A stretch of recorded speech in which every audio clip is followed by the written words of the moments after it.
we supposed to put your children in here? That's the stuff that's going through my head. Is how She asked me. what I grades just are thought no. what was considered different. She said no.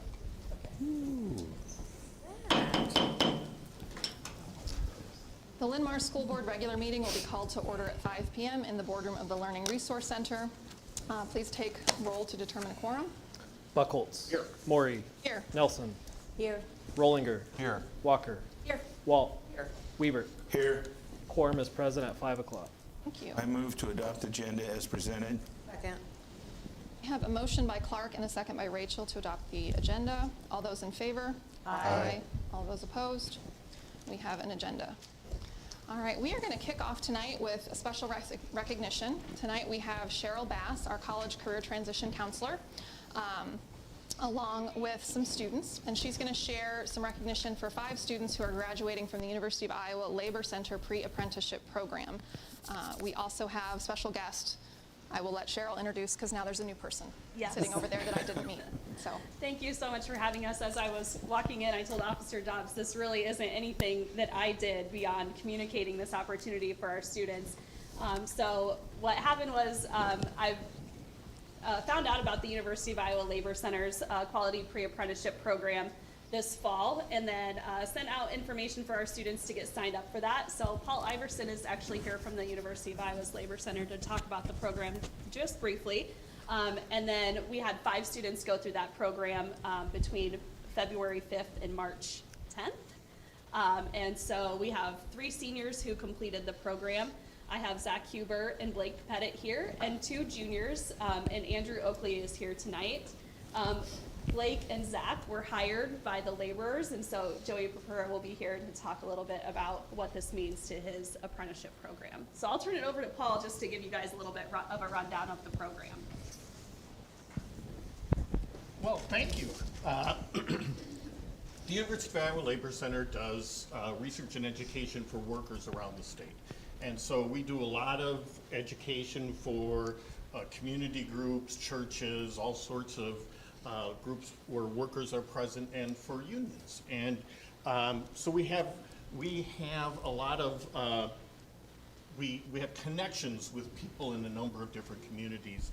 And so we have seen that there's a lot of people that need better jobs than they've got, and there's a need for skilled construction tradespeople. And so when a grant became available, we set up a Quality Pre-Apprenticeship Program. That's the name that the Department of Labor gives for it. And that is a program that actively recruits people that are underrepresented in the trades, women, people of color, youth age 16 to 24, veterans, and people with disabilities. And so, but anybody can apply. And so what we do is help to bridge people from where they are to where they need to be to get into an apprenticeship program. And I have to thank the parents and teachers of the Linn-Mar School District. The 5 students that were in our program are a credit to you and your community. And I couldn't have been more proud going around to 4 different apprenticeship training centers in the area. And Zach and Blake and Andrew and Jacob and Daniela represented you all so well. And Joey can tell you that at every one of the locations, the apprenticeship coordinator said, I'd hire y'all right now. But luckily, Joey got the 2 that are graduating seniors that are going into the trades. And I don't know where Zach and Blake are going to be 10, 20, or 30 years from now. But I do know that choosing a laborer's apprenticeship gives them opportunities to do whatever they want. They can work as a laborer in all sorts of different areas. It's a vast field, and do that their whole career and have a really good life, support their families, but they also have options to do other things that this will open up for them. So I'm really excited for both of them that they have already they know what they're gonna be doing after they graduate. The Monday after graduation, they're gonna be starting to work with the laborers and starting on a career that will support them and their families for the rest of their lives. So thank you for recognizing them, and thank you for having such great students that it was just a pleasure to teach. Thank you. Joey?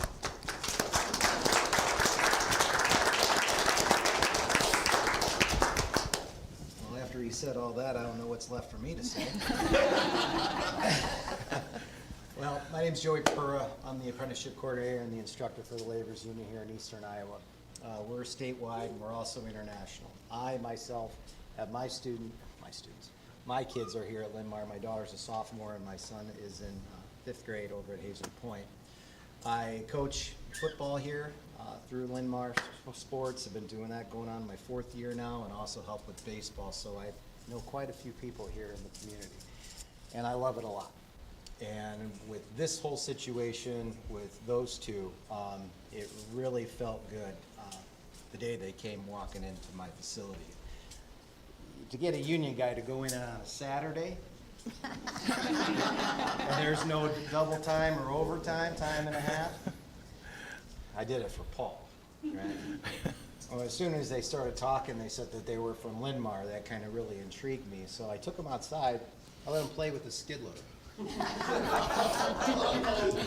So, you know, DOL standards, training standards, you gotta like give them practice first. It's Saturday, it's cold, they got a heater in there, let me go. His nickname now is Panic Button. I thought I was going to die or he was going to damage my facility, one or the other. However, it felt really good to bring on 2 young men from Linn-Mar. I didn't think that it was a possibility. In recent past, you know, usually it's just run of the mill. Apprenticeship programs are hard. You know, we usually get kids who go into college, they don't make it, they go into a working force, they don't make the money that that they need to be making. And then they show up at my door in their early 20s, mid 20s, sometimes in their early 30s. So when we're able to get young guys like this, fresh, hardworking, young minds, willing to learn, put forth the effort, it just makes it that better, you know. And again, with them being from Linn-Mar, me being from Linn-Mar, I just want to say thank you for everything you've done, Britannia and Cheryl Bass, and obviously Paul Iverson, for the help. And like he did say, and she said, they will be indentured into our program after the day that they graduate. And they will probably be going into work right away. They have actually, because they get out of school early, they have set interviews tomorrow afternoon. And that's not with me, that's one of our contractors. So, again, thank you for your time. I'm sorry I didn't come in the suit. You know, came in the work boots. You're all good. But thank you very much. You bet.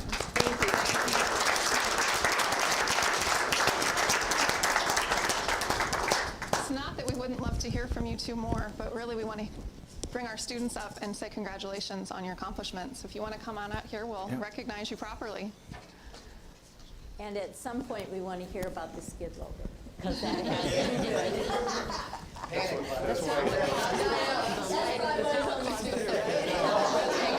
Injury has nothing to do with the work. Okay. Yeah. Well, we want to say congratulations. We're incredibly proud that you represent Linn-Mar so well, and the 2 of you have been hand-selected. I do know Joey, and he's a good guy, so I trust him with your future. Just keep doing what you're doing, and congratulations. We wish you the best. And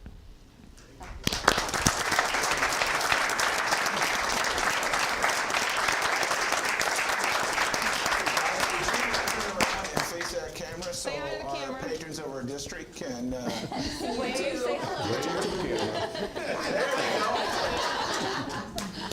Thank you, guys. Thank you guys for coming. Thank you so much. Yeah, Congratulations. congratulations. That's awesome. That was cool. I love doing that. Thanks again, everyone. Thank you. Thanks for coming. You can stay if you want. You're welcome to stay. Thanks, guys. Yeah. Congratulations. Thanks, guys.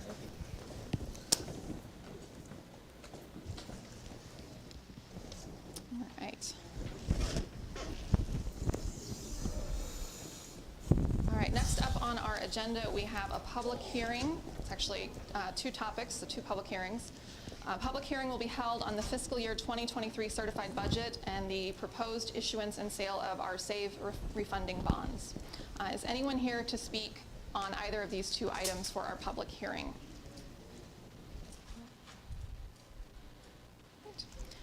Seeing no one, we will close the public hearing.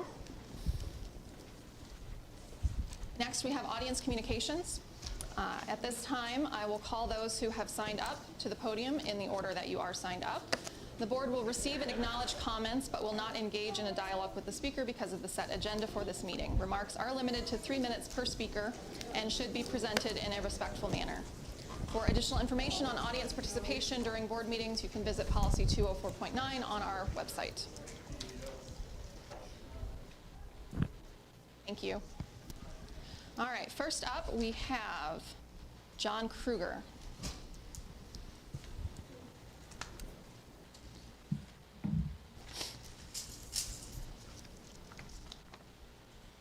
My name is John Krieger, resident and parent of Linn-Mar School District. I'm here tonight to comment on proposed policy 504.13 regarding transgender rules. Parents and teachers, please look up this policy on the school board website and read it for yourself. Many of you need to hear the truth, and the truth needs to be fought for, and our children need to be fought for. Proposed policy 504.13 is pure, unadulterated child abuse. This is evil. I do not care what your lawyer's opinion is of Iowa or federal law. I do not care what you think protects Linn-Mar from lawsuits. Throw this proposed policy in the garbage where it belongs. Your soul, and more importantly, the souls and safety of our children, are infinitely more important. Gender dysphoria is prevalent in our society today, and we need to understand how we got here. Those born before 1946 who identify as LGBT stands at 1.3%. Subsequent generations see a steady increase identifying as LGBT to 2%, 3.8%, millennials at 9.1%, and Gen Z identifying at 15.9%. That's 1 in 6. Meanwhile, identifying as transgender has also seen a steady increase during that time from 0.3%, millennials identifying at 1.2%, and Gen Z at 1.8%, a 6-fold increase. What we are seeing is rapid onset gender dysphoria caused by societal influences of which the public schools are playing an outsized role. People with gender dysphoria report self-harm at 60%, thoughts of suicide at up to 82%, and attempted suicide as high as 43%. Do not fool yourselves. They are not doing this because of bullying. Respecting made-up pronouns will not help, no matter what bogus study you come up with. Our children are falling victim to a growing cultural trap of nihilism and purported self-love that is at its nature self-hate. Hating your true identity is tragic, and it is deadly. We should be helping our youth understand and love their real identities. Policies like 504.13 as written would further harm our children by endorsing and affirming the lie of transgenderism, and will indoctrinate an increasing amount of children into the fate of the tragic statistics I've stated. Not to go unmentioned, our young women will be put in unnecessary danger while using the restrooms and locker rooms they should feel safe in. I pray enough of you will wake up to this madness. Parents and teachers, your soul is worth more than pandering to this. Please stop participating in the destruction of our youth. We need to start speaking out. Evil prevails when good people do nothing. We have a cultural problem on our hands. Individuals can think and act how they want, but we should not be lying to our children in the classroom. May God grant us strength and wisdom to work our way through the battle of our generation. Thank you for your time.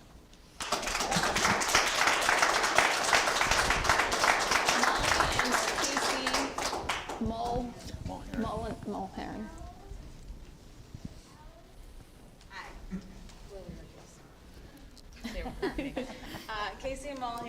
Casey and Molly Mulheron, parents of the Linn-Mar district. We also live in the Linn-Mar district.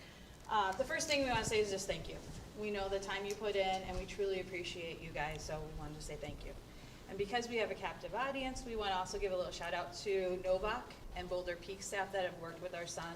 We are so grateful for them. Our son has a learning disability, and he still loves to come to school as a sixth grader. So just wanted to give those two staff a shout out.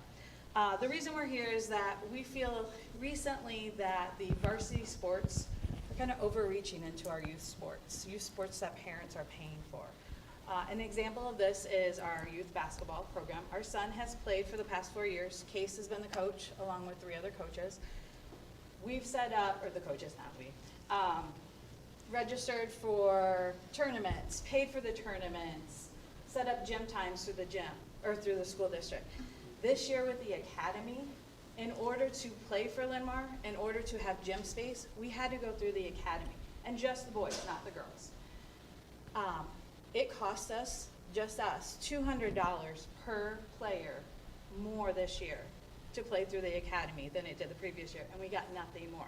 The coaches still registered for all of the tournaments. Coaches paid out of their pocket, were reimbursed, but it just didn't jive. Also, we as parents and coaches have not seen how our money was spent, but that was a lot of money.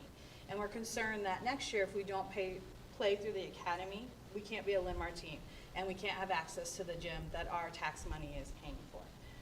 Then within the last couple of weeks, another email came out from a varsity football coach that to play for Linn-Mar, you had to play on the Linn-Mar team. They were gonna sever ties with Metro Sports, or Metro Football.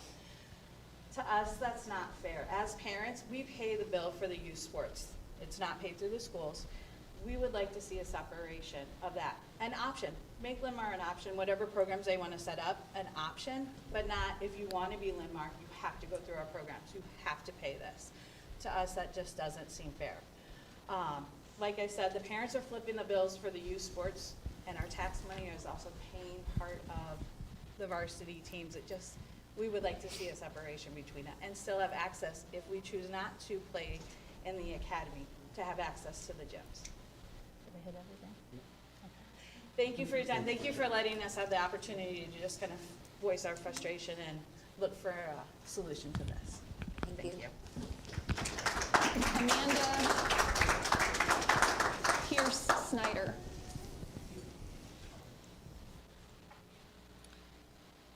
Hello, my name is Amanda Pierce Snyder. I am a Linn-Mar graduate, and I have a son and a daughter at Echo Hill.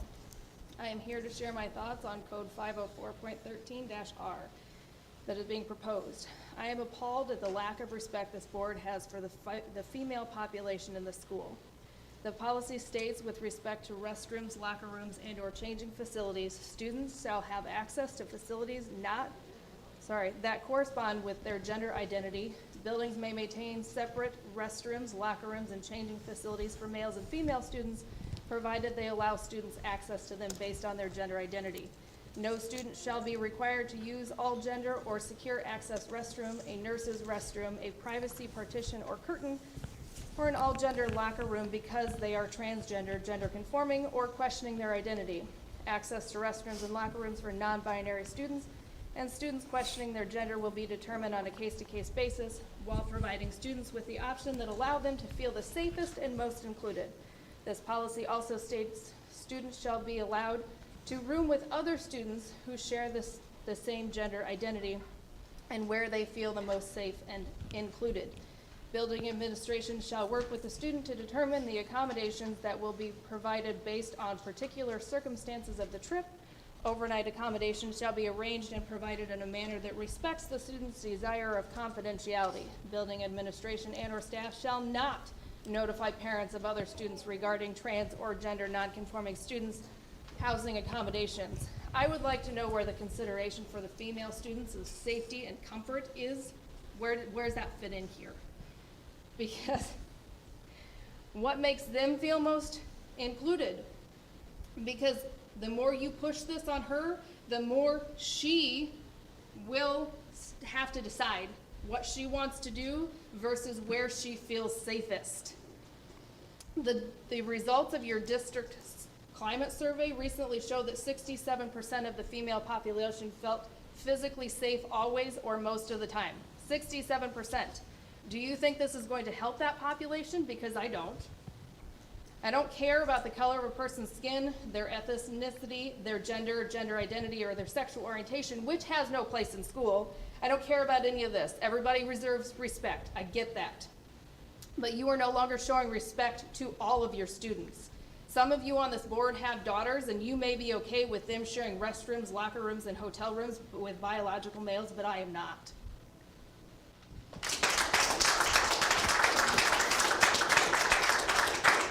Andrea Schoenbeck.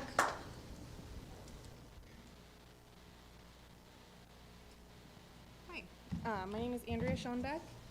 My husband and I are Linn-Mar residents, and we have 3 children who attend Linn-Mar schools. They've attended since kindergarten.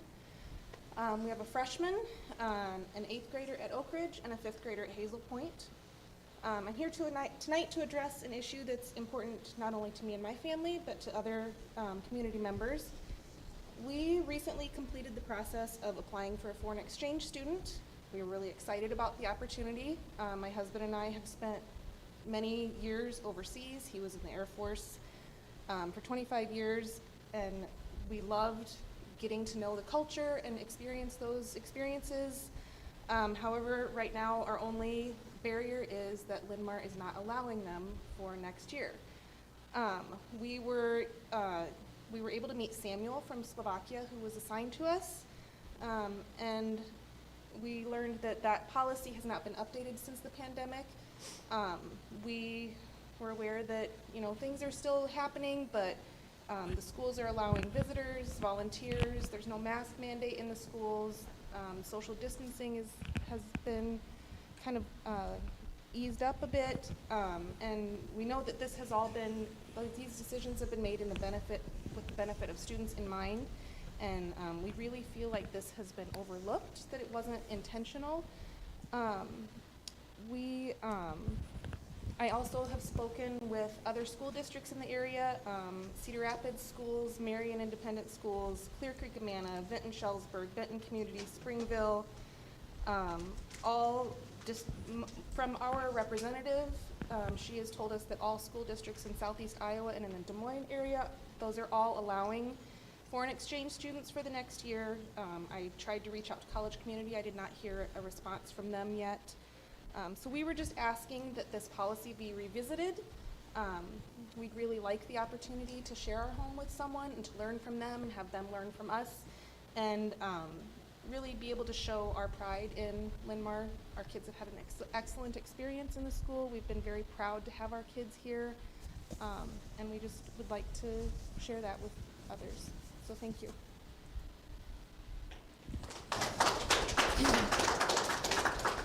Gretchen Layer.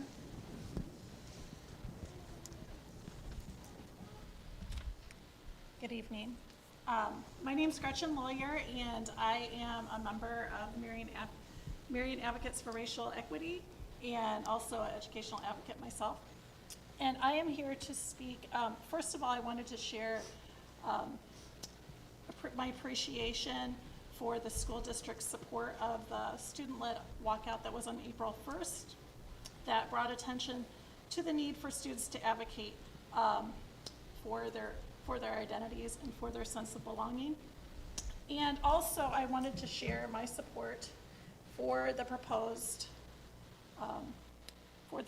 new policy of transgender and students non-conforming to gender role stereotypes, which is Code 504.13, which I read thoroughly from the board agenda.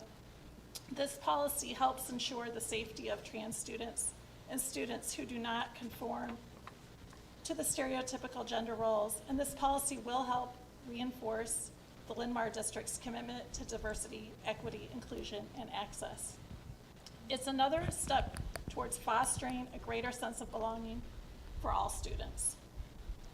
One thing I'd like to add is that this policy is specific to students, so something that the board might consider or think about is to consider how trans and non-binary staff can feel safe and included in the workplace and to feel a true sense of belonging. Thank you.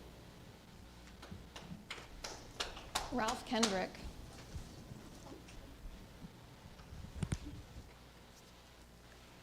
Hello, my name is Ralph Kendrick. I'm a parent in the district. first of all, thank you for your service and for your time. Do appreciate it. When I was 18 years old, I was in a car with my best friend, and I was eating some fast food, and I threw the bag out the window, and he said, "Hey, keep America beautiful." And a seed was planted that should be something I should do. And then about 10 years ago, we had a beautiful day cleanup with our church.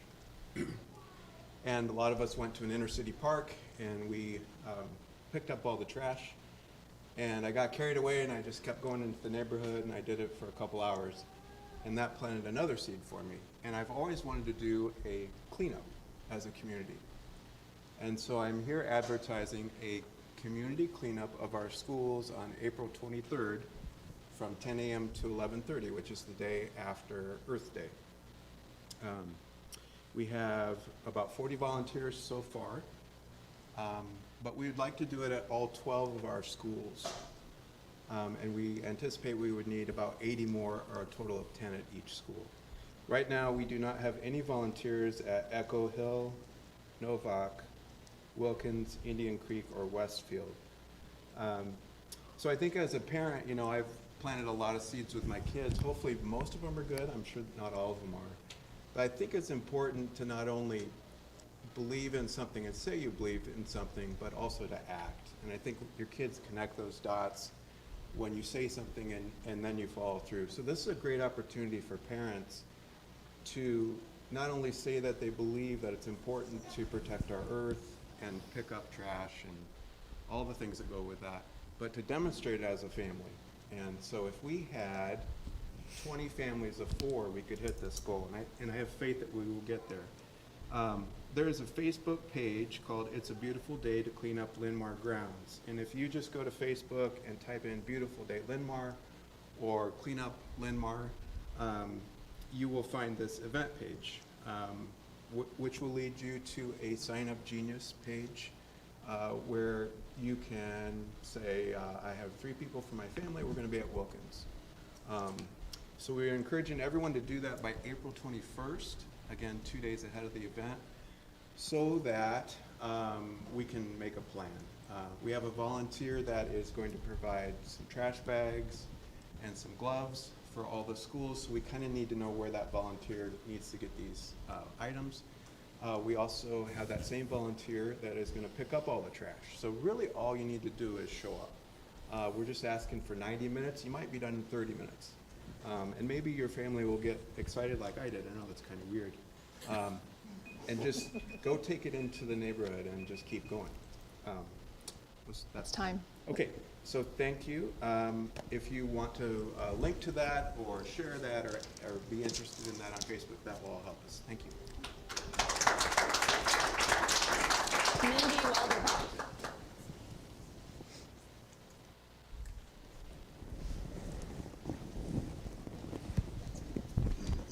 Hello, I am Mindy Welderbach. I have 3 kids in the district. I first want to start by saying thank you to our CFO for all his hard work. It's kind of a job in the background. Not everybody sees a lot about it, but our family personally would like to wish him and his family nothing but the best on his next journey. So thank you for everything. The next thing I want to talk about is 50413. Under this policy, my daughter could be in the same locker room as a male who identifies as a girl. In the locker room, they're changing clothes. Cameras aren't allowed. Well, they're not supposed to be allowed, but we know kids have them, and it happens. The fact that a male student is changing his clothes, potentially exposing himself to my daughter, is sickening. It's indecent exposure to children. We're telling children that it's okay. It's not okay. This new policy is not a solution to make all students feel comfortable and safe at school. It's not. I've asked my children, and they don't like it. We all want every single student in this district to be safe and comfortable. We want them to have a good quality education. That's why we're here. That's why I bought my house 16 years ago. This policy is not considering all students. I am not comfortable with this policy. And I think that policies like this need to be taken into consideration when you're reviewing why Linn-Mar has a decline in enrollment. Think about the policies that we're proposing, that we're implementing, and the way we're doing things. You might think that these kids are safe being mixed genders in the same room, unsupervised. They're not. We also think that, students won't get inappropriately touched by a teacher. We know this happens. So I have absolutely no faith in this policy that my daughter will be safe changing her clothes in front of male students. Thank you.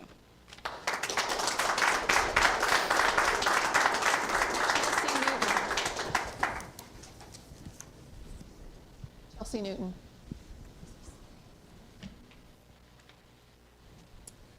Hello, Chelsea Newton, a parent of 3 in this district.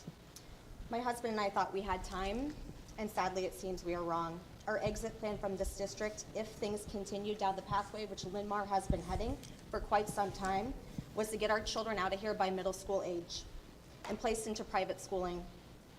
Seems middle school is where the wheels really start to fall off and the focus is shifted from education onto other agendas. How sad is that? That my husband and I have had to have discussions on an exit plan from the district which our children attend. Our children are 14, 7, and 3. The 14-year-old, sadly, she is stuck here due to a court order which we fought for. Can you believe that? We fought to bring our 14-year-old child from another district into this district back when Linn-Mar was the leading district in education. We chose Linn-Mar for our children. Now, here we are, coming to the realization that our 3-year-old will possibly never step foot into this school. And our 7-year-old may very likely be done in the next few months. This is where the line is drawn for many. We're forced to make difficult decisions of uprooting what our children know, all because the board wants to entertain a policy change keeping the parents in the dark when it comes to gender identity and pronouns, coddling a very small and minimal fraction of what makes up the entirety of this district. I can promise you there are many parents with young children in my husband and I's shoes, faced with this very same decision, thinking that we had time and realizing quite possibly we don't. Now, I want to make it very clear, I don't want to see Linn-Mar fail. As I mentioned before, we chose this district, but I will tell you that I do not have faith in the majority of the board here. And I do not have faith that you're going to make the decisions that need to be made in the best interest of our children in this district. I see where this is heading, and it's very clear. Enough is enough. It's time to do better.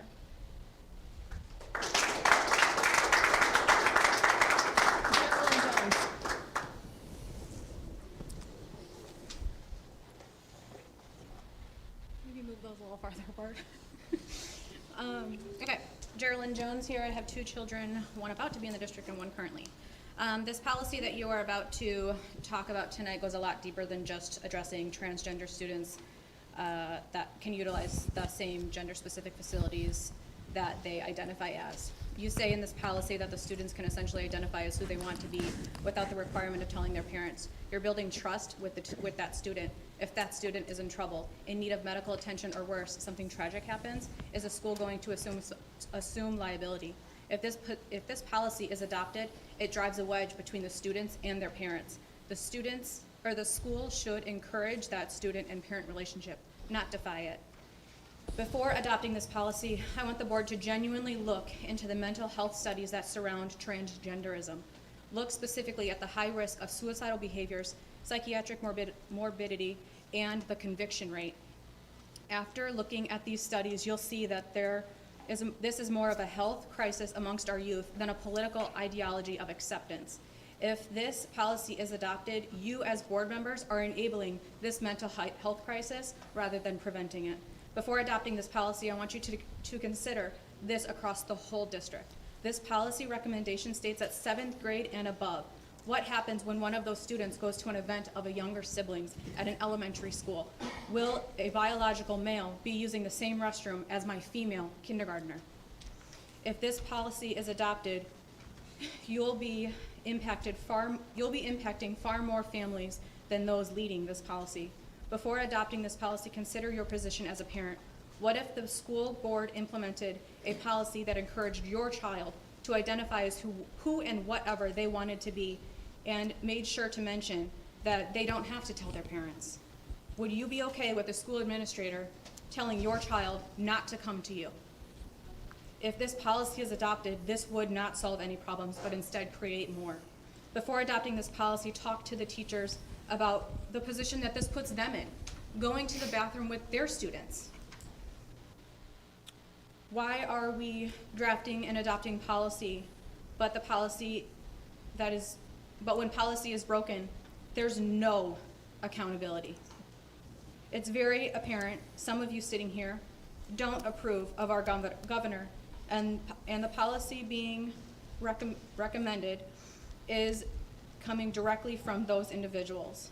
As a parent and taxpayer of this district, the current policy committee does not represent every corner of the district.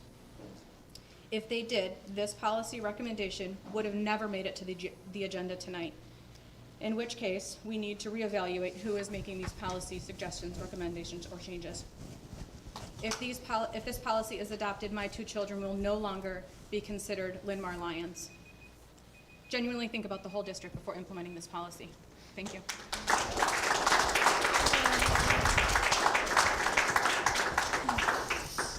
That ends our list for audience communications. I'd like to thank everyone for taking time out of their schedules to come and speak with us this evening. We will move on to informational reports, discussions, and presentations. First up, we have the fiscal 23 certified budget. Everyone take extra time to take it in because it's our last one with JT.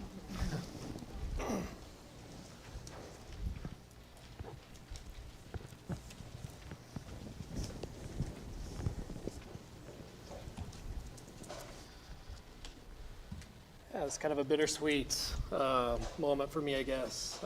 Just reflecting on all the times I've been up here. I guess I'll just start out by thanking the board and the other staff members just for the passionate service you have to all of our students. Thank you to the parents and the community stakeholders as well, just for your passionate support of all kids too. We all have different opinions, and tonight's presentation hopefully could be unifying. We're going to talk about taxes and lowering taxes. So let's get her going, right? So this is kind of the last piece of our journey in regards to the fiscal year 23 certified budget. Just a reminder what the purpose of the certified budget is. One, we're going to establish a maximum tax rate for next year. And then it's an estimate of all budget year expenditures for all of our funds for next year. So yeah, here's the good news right here. Just comparing our current year tax rate to next year's proposed tax rate. Currently, we're sitting at $17.87 per $1,000 evaluation. We're proposing a tax rate at $17.36. So if you remember back when we did the bond issuance, we raised our tax to $18.01, and we said, hey, it's going to take 5 or 6 years, but we want to get back down to where we were before the bond. And lo and behold, we got to that level, but 2 to 3 years earlier than we anticipated. So again, that's a great thing for our district and something we need to celebrate together. Just a few components of the district budget. As you know, enrollment is a big thing, as well as district cost per pupil. Our budget's pretty much predicated on our enrollment times whatever our district cost per pupil is. The legislature for next year has passed their supplemental state aid at 2.5%, and you can kind of see some historical where they've been the last 7 or 8 years. So the 5-year average is about just over 2%. The last time we had significant supplemental state aid was in 2015. We had 4%. So still on the lower end, not as much as we would like as far as adequate funding for the school district, but again, just wanted to show you the historical trend there. As far as enrollment goes, again, we had steady increase in enrollment on average over 100 students annually. Then we hit the pandemic and we hit derecho, and we've had declining enrollment. So the last 2 years we have had declining enrollment, which is a unique issue for Linn-Mar. But if you drive around our district, you do see a lot of development, and there is hope anyway that our enrollment will bounce back to where we were pre-pandemic. As far as open enrollment goes, this line is the number of students that are coming into our district from other districts versus this line of those students going out. So you can see we have a few more students that do go out of Linn-Mar as compared to coming in. But again, it's a similar trend from prior years. There's not really been a significant change, except last year during the pandemic, we had a few more kids going out than coming in. But that those trend lines have gotten closer together, as you can see there. So that net difference, about 26 students, equates to about $190,000 of deficit in regards to open enrollment for next year.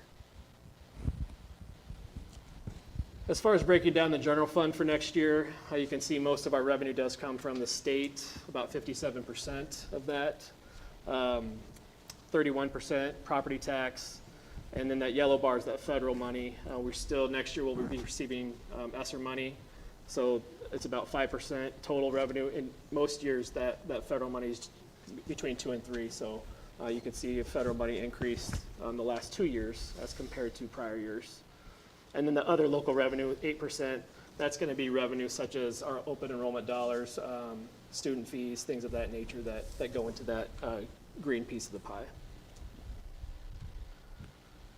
On the expenditure side, that little note there at the bottom of that slide, 82% of our total expenditures is salaries and benefits, which is again common among school districts and pretty much not-for-profit entities as well throughout their budget. So no surprise there.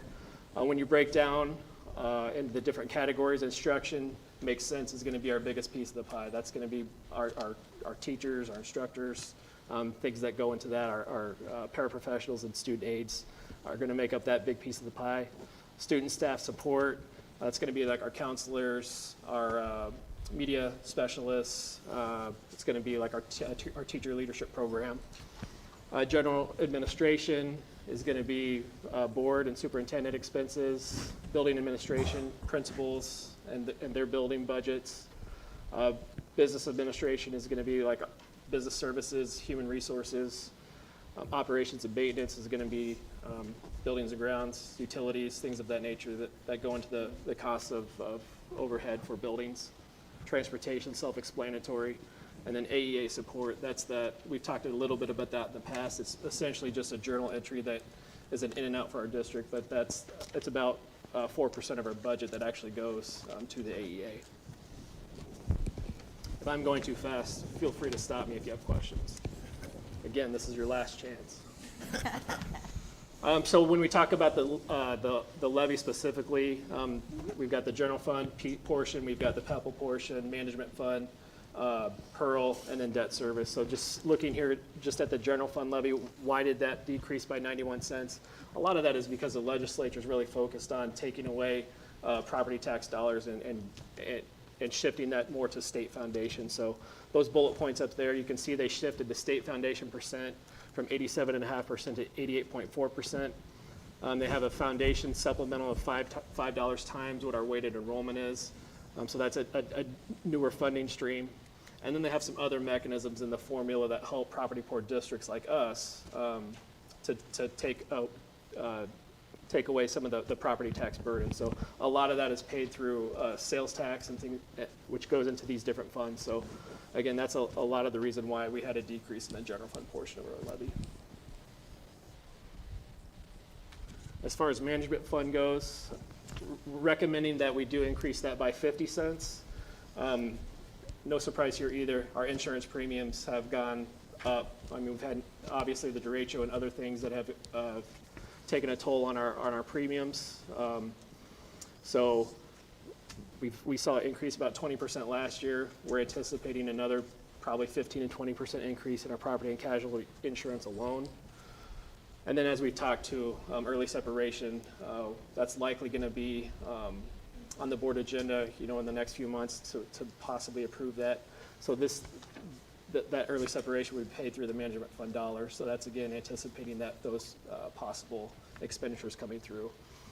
And also there's legislation now too that there's potential to use management fund dollars for teacher retention or staff retention type programs or staff recruitment. So again, if we decide not to use it for early separation, there would be potentially be money available for the staff recruitment. So we're trying to, once that legislation, if it passes, we'll need to get more details on that. But again, that would be another use for management fund dollars going forward. PEPL fund, there's two pieces of the PEPL fund. We have the 33-cent, which is board approved, and then we have the $1.34, which is approved by our voters. So a total of $1.67 for the PEPL levy. The voter piece of that expires in 2025. So in the next year or so, we'll probably want to be thinking about extending that and what that might look like, because this fund is used for basically a lot of our preventative maintenance. We like to have buildings that look good, and we want to be able to take care of them. And so this fund is really kind of the catalyst to be able to do that. We also use this funding for like our transportation, our bus purchases that you approve each year.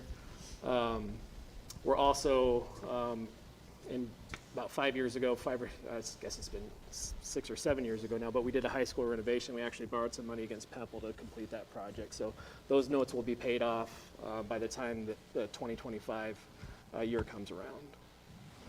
But you can see that this levy generates about $4.3 million for next year. So again, it's a big chunk of change to help with our facilities.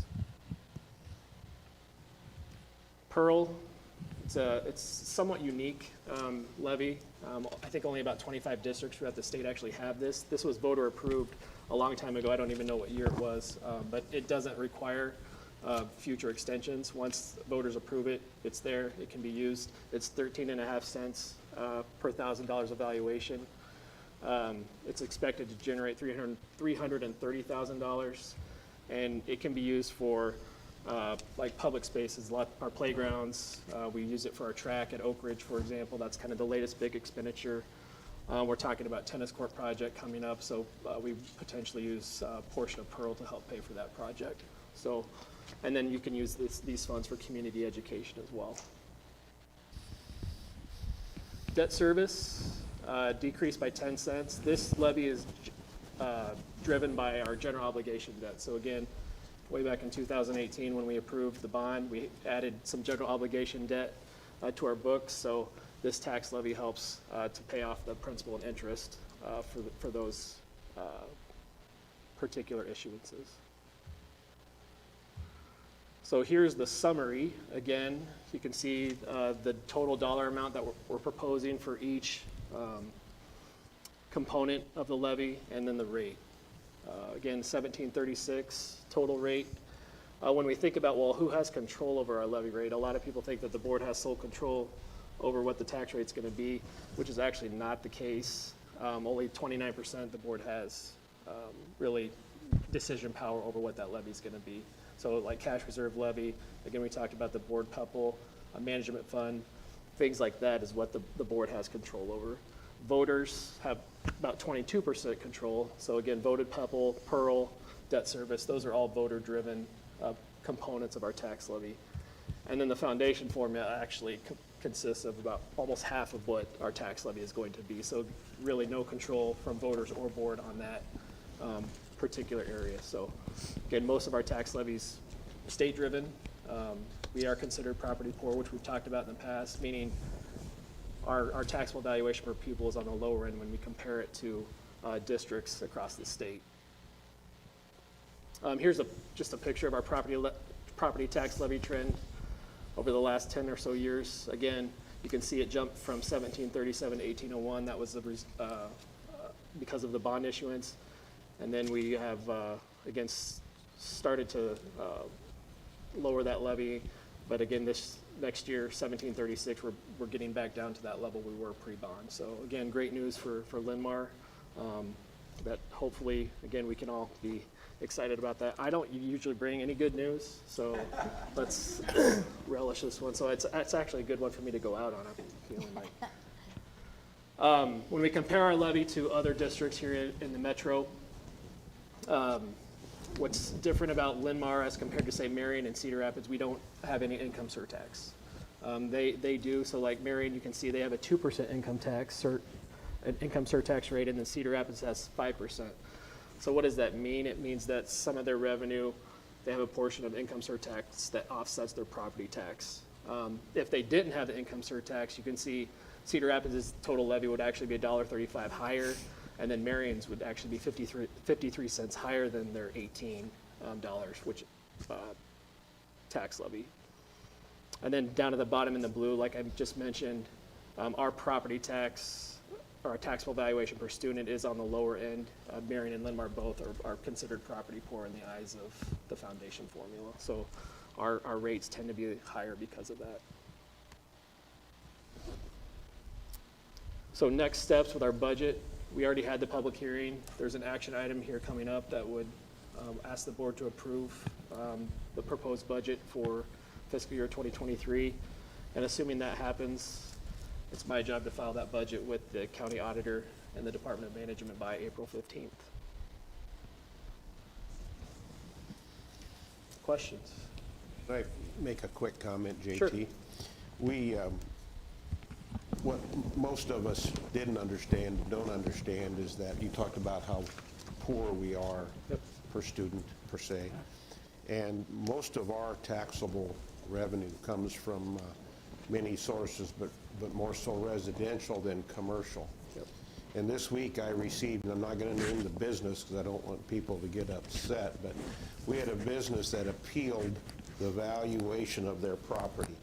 And the valuation of their property was at $4.7 million, and they wanted to come in at 2.6 was their request.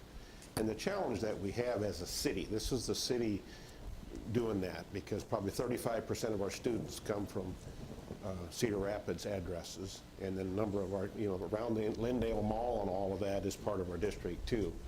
But when they do that, that cuts that valuation, and it's hard for the city to compete with large corporations. The positive on this one is they settled at $4 million.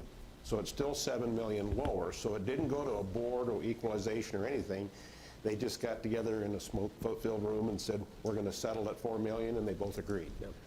So basically that cuts into this, and it affects our tax levy down the road. I have 8 of these that have come in probably the last 3 to 4 weeks.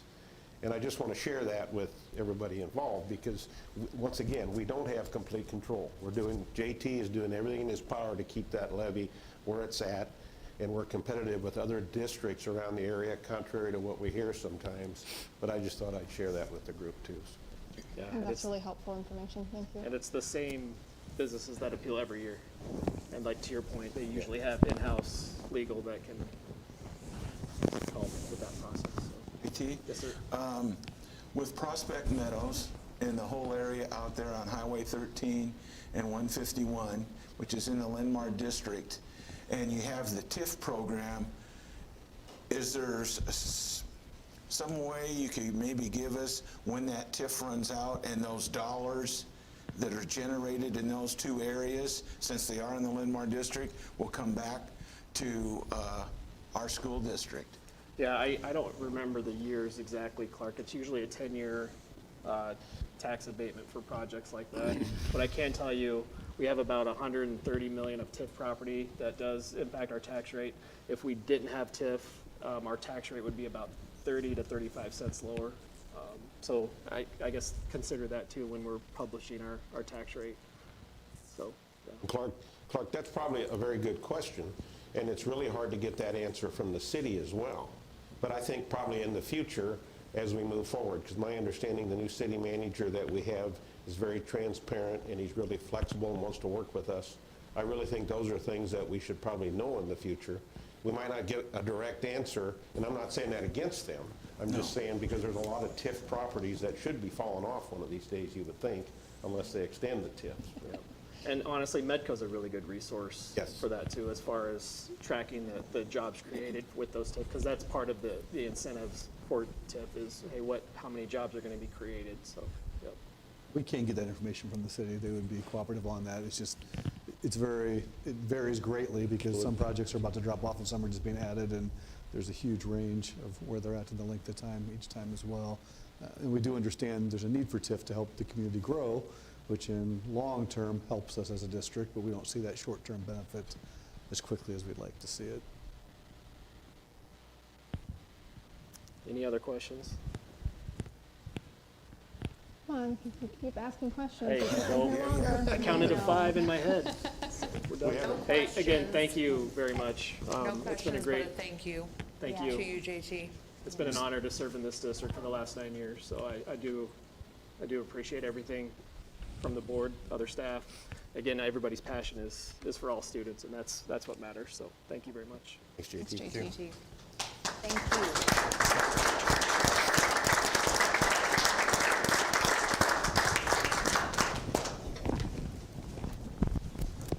All right. Item 602, we did some board visits. We've been very busy with board visits, trying to make up for lost time. So does anyone have anything they'd like to say in regards to our visits to the high school or to Indian Creek Elementary? I went to both of them, and, you know, once again, enjoyed them tremendously. You know, going to the high school, it's great to see all the spaces being used, and kids are everywhere, and being productive. I mean, they're getting things done, and they had us all go to what is called the Four Corners to go and watch the kids go past. And I have to say, you know, they're talking about, yeah, it's pretty full, but I remember when my son was there, and you can at least, you know, get by and do all that. When he was there, it was like plaster yourself against the wall and hope for the best. So, I mean, it is better.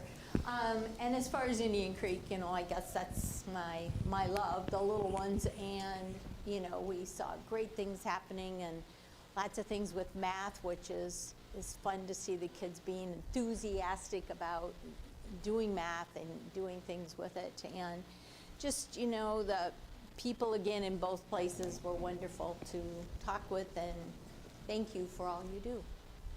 So. Yeah, I'll start off with the high school first. And within the high school and in the Four Corners, since I was there at the Four Corners, you know, it's one of the things that I noticed was the students as they went through there. They're just happy to be back in school without the mask and everything, because you could see it on their face. They're talking and communicating, going back and forth. It's one of those things that we entered one of the rooms, and the students were critiquing themselves on different papers.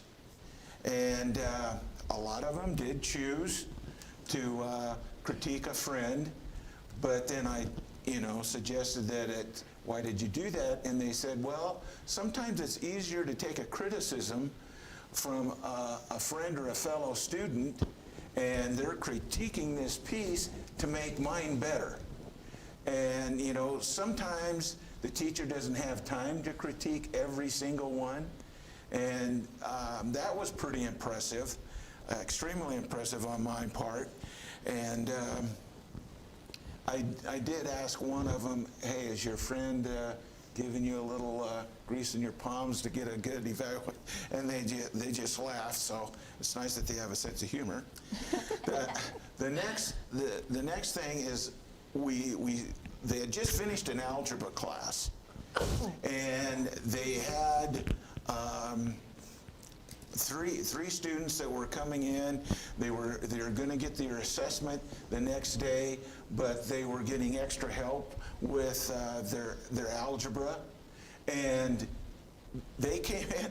They were enthused. They got exactly what it was from the teacher that helped them, and it's nice to see that students are taking themselves and putting themselves in a position to want to do better and do better, and being held accountable. And they were there because they wanted to be there. And to me, that was really encouraging. And it's not just in math that they're doing that teachers are making available to give them that extra help. And that was really neat. Indian Creek, really nice to see the renovation of the library. The nice thing I like is the fact that all the books and stuff are situated, that the shelves are on rollers so that the librarian or teachers can move and create spaces that they want for those. It was also nice to see them helping one another. And they just, you know, really, again, happy to be there, enthusiastic, especially when it came lunchtime, and you know, get there and manage everything, and the display of their artwork or assignments that they had done in class were displayed, and I think that says something for all the teachers there, because what it does is it say, what you do in class is important, and we want to show that off, instead of just sitting there doing something and nobody ever gets to see it. And they did some some biographies, which were really nice to do that. And you know, it was just fun going through there. And the kids the group that I was in, they were so much fun and energetic and knew right where to go. And you know, it's fun to see that, you know, and see that energy in a positive way, not only from the students, but the teachers and the administration. It was good to see that, you know, and hopefully we're completely done with the mask and anything else, and we can get back to where we need to be. Right, I agree with that, Clark. There's three things that stood out to me as the leadership, Kelly, Mrs. Kretschmar and her group. You can tell that there's a mutual relationship there, and they're doing an awesome job. I mean, they were just in sync. The second item that was really, I thought, neat was sitting in on the math debrief, the math planning. That was kind of a neat thing, watching them, listening to them, talking about what they thought they would do.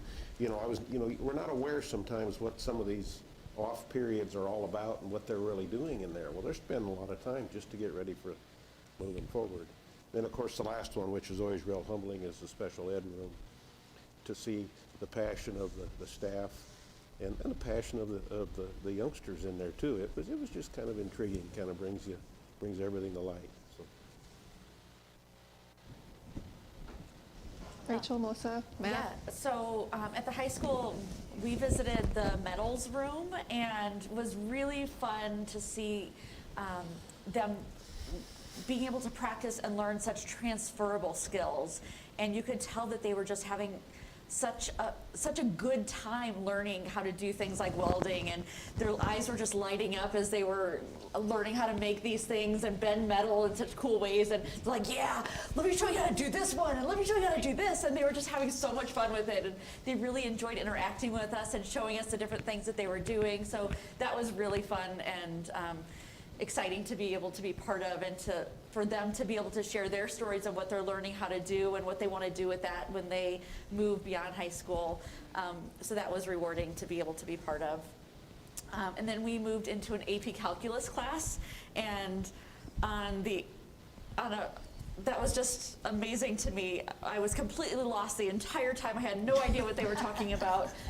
And the students were basically teaching the teacher, and the interaction and was remarkable to see them go back and forth and discuss how they should get to resolution of this problem that was on the board. And the teacher was like, I don't know if that will work. And he would have something, and then a student would raise their hand and say, I don't think you did that right. I think it should be that way. And he's like, you know what? You're right. I did that wrong. And like, they were all just working as a class to try and get to the resolution of this problem, and to see them all work together in that way to get to a final product was really remarkable. And so I loved how they were mutually brainstorming strategies to figure out how they could get to an end result that was going to work for this problem.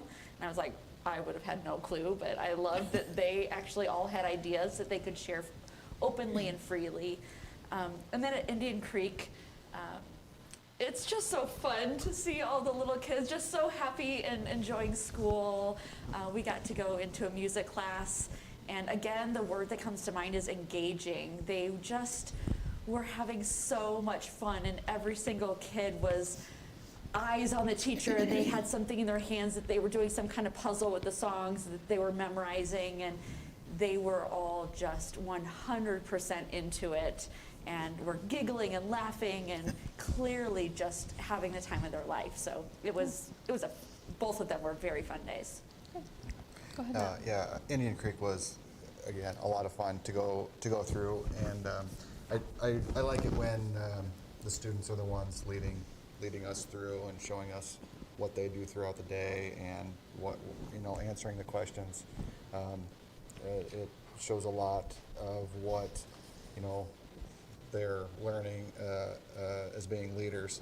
I also, with the math debrief and stuff, I saw some things that really impressed me with the way that program seems to work is the teacher sees or learns about the students on how each individual student learns differently because they're going through a process. They're asking the process of, well, how did you get there? And does someone else see something different? So that is neat for me to see.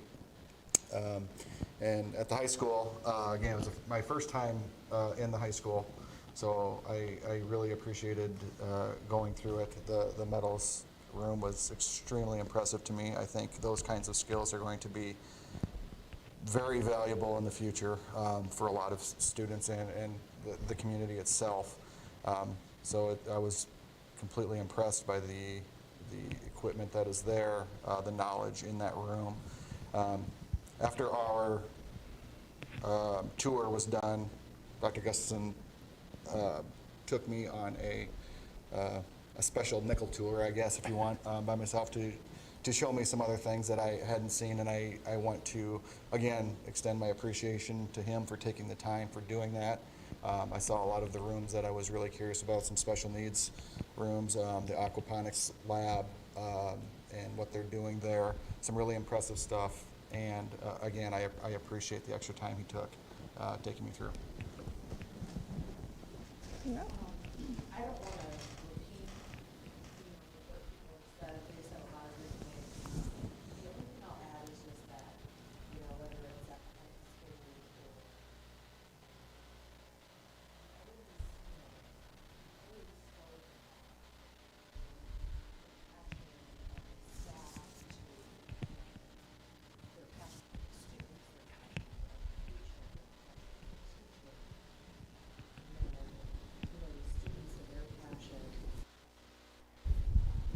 there's an energy there that I can't really describe unless you're there, in it, watching it, and I get excited. And I think, well, hell, if I'm excited, then, excited, the staff must be excited, the kids must be excited, and, I think that's how learning happens. So it was a great opportunity to see everybody in action, and I'm just so glad to be able to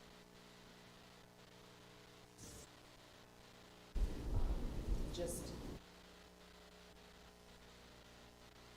removed, our work was so removed from what was going on in the school right there. Now that we're back, it's really exciting. That's all I got for you. Oh, wait, one more thing. I did get to see something really cool in high school that I want to share. Which is that I was taken down into the dungeon of Linn-Mar High School, where, like through a trap door, where I learned that we once had a shooting range.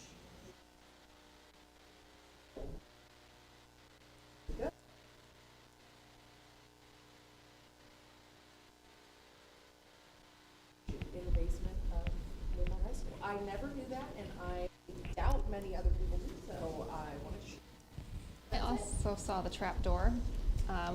It's not even a staircase. It's like a wooden ladder that I don't know would hold any of us. So And it is just. I am glad that it is a trap door hidden in a room that no one ever goes into. So, so aside from that, I'll just add two things. If I had taken anatomy and physiology the way that I saw at the high school, where they were building muscles out of clay and configuring skeletons to match the working gifts on their presentation to show how the muscle and the bone move, I might have spent a little more time in science. The whole dissection thing turned me off, but if I had got to build it in clay and see how it worked, that might have kept me a little bit longer. And then at Indian Creek, our tour guides were students, and they were so excited to show us every everything, and so I love the energy every time we go, and we get to see that. And we've spent so much time talking about the math strategists and all the stuff we're trying to do. So to be able to see, you know, we're in a room and they're doing the PD and they're talking about, you know, the teachers are talking about how they're going to go test what they just learned, and then they get to go into the classroom and test what they just learned, and then come back out and talk about it immediately. Like, you know, we talk about how we want to create more opportunities for our staff to learn, and that was very impressive. They learned it, they tried it, then they talked about what should we do next. And if we can replicate that in other areas, I think that is just awesome. So, and I agree with everything else that everyone else said. Look forward to the next one coming up. Next on our agenda, we have Marion City Council updates. Barry, I think you went March 17th, so I'll let you go first. And any participation from our end was pretty minimal there. There wasn't, I mean, what I mean is there wasn't much to do with us. There was one item that was kind of on the agenda, but I couldn't, and I don't know if anybody's aware of this, but they're hoping to straighten out Alburnett Road. And you know, Alburnett Road is actually going to go straight across the river and, you know, across the creek and all the way down there. So in time, Alburnett Road or 10th Avenue or Central Avenue going north will end at Boyson Road. And you've got to jog over and get on Alburnett to go north again. So there's, if you drive in that subdivision there, there is an Alburnett Road extension in there now. Yep. And of course, what they're studying now is what it's going to cost to put a bridge and a bridge across that creek down there. And they want to dump that out right onto, you know, either 7th or 8th Avenue is what they're hoping to do, to take the pressure off of. I was thinking you were talking about like the S-curve up closer to the schools, but now I know what you're talking about, the actual, yeah. So. Anyway, that's all they talked about. So. Okay, so I went to the April 7th meeting. It was very exciting. They swore in some firefighters, so congratulations. They were very excited, and that was all good. There were a couple of things, I did write them down, that pertain to us, all the way at the end. So 2 public hearings were held, and both resolutions were passed. They accepted the resolution and the bid for, they awarded the bid for the Towby Park renovation, which is going to, they didn't really talk about what they're going to do, something with the parking lot, making it bigger. But the part that pertains to us is a walkway from the parking lot of the park all the way to Wilkins, to the basketball courts. As a Wilkins parent, that makes me very excited. And it's going to kick off on September 1st and be completed September 26th. They're estimating 35 days of work to complete that project. So just in time for fall snow to be shoveled and a nice path to get to the school. So that will be good for us, good for our students, good for the Wilkins staff, expanding parking and all of that good stuff. The second one that they approved and awarded the contract for the Alburnett Road, Echo Hill roundabout. The start date is June 6th, so they're going to get right on that as soon as we're done. They have committed to 90 working days for that project, and they have a $1,000 per day delay. So that works in our favor. They have set some dates on the reopening. So they have a firm date of August 5th to reopen the south, the east, and the west. And I know we've talked about that, but now there are dates attached, so I wanted to share that. And then the north part will open approximately October 7th. But the 3 main roads are going to be open before school starts. And if they're not, they'll be hefty fines. So I'm saying that that's a good thing for us. So both of those things were approved, so look for that. And then, let's see. They approved a mobile bookmobile for the library, and the only reason I bring that up is because they mentioned that now they'll be able to do more in-school projects and more partnerships with the school district. So that'll be good for us and our kids. The bookmobile will have the capacity to bring 3,000 pieces of literature or technology or whatnot. And then the last thing I just want to mention,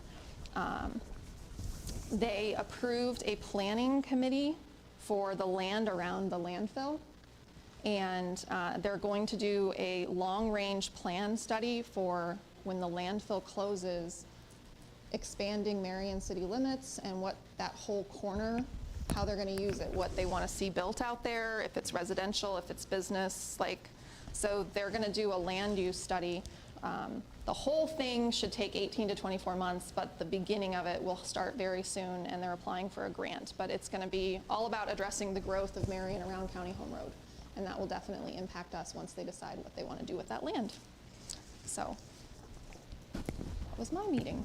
To hear on both of those projects with Talby Park and with the roundabouts, because those are things we've been working with them on, and to hear those specific dates. I'm glad you heard the August 5th completion date for the 3 legs. That does give a few weeks of I was margin for error in case there's taking some weather notes challenges between when they were talking the about summer, dates. so. And then I did the math on the October one, because they just said 90 working days, and I got up my little, I'm like, how many working days? So, Good job. So yeah, so that's City Council. Up next is the legislative report. There is an update that was put on your table. You'll notice this time it's only one piece of paper. So I'll just summarize. This should be the last full week. I say should be.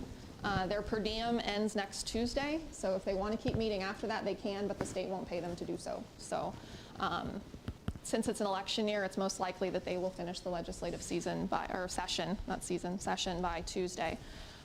Some primary updates I put on here, bills we've been covering or watching. The House did pass the school transparency bill on a 60-36 vote. They did amend it, which made it a little better. So all of the materials and resources and everything still have to be published 6 months in advance, but then they give them a week if they make any changes during the school year. Everything else pretty much stayed the same in that bill. It goes on to the Senate now. The House also passed their education appropriations bill. The majority of this bill has to do with how the DOE and the regents are funded. The only reason I bring it up is because 2 amendments were added that impact us or could impact us. One, they added an amendment to address the teacher retention bonus program, allowing the use of unspent funds from the general fund in school districts. We won't have any unspent funds, but they did put that amendment in. The other amendment will exempt the teacher retention bonuses from state income tax. We don't have to do anything. I talked with Shannon on that one. They'll just get it back at the end of the year if they were taxed when it came out. So if those 2 pass through, that would be good. So that bill also now goes to the Senate. On the Senate side, the Senate passed the entire governor's bill. They didn't break it up like the House did into 3 bills. So they passed the whole thing, vouchers, the full transparency bill without the amendments. So now the House and the Senate just have to, they're arguing right now on what they want to agree on. So we'll see what happens this week. The rest of the update is just what bills are still alive and what bills did not pass the second funnel. Though anything that didn't pass the second funnel could still be added as an amendment to any random bill that they're trying to push through this week. So I will use this moment to say that, we're going to talk later about the Budget Review Committee, the special hearing in May, and the teacher retention bonus.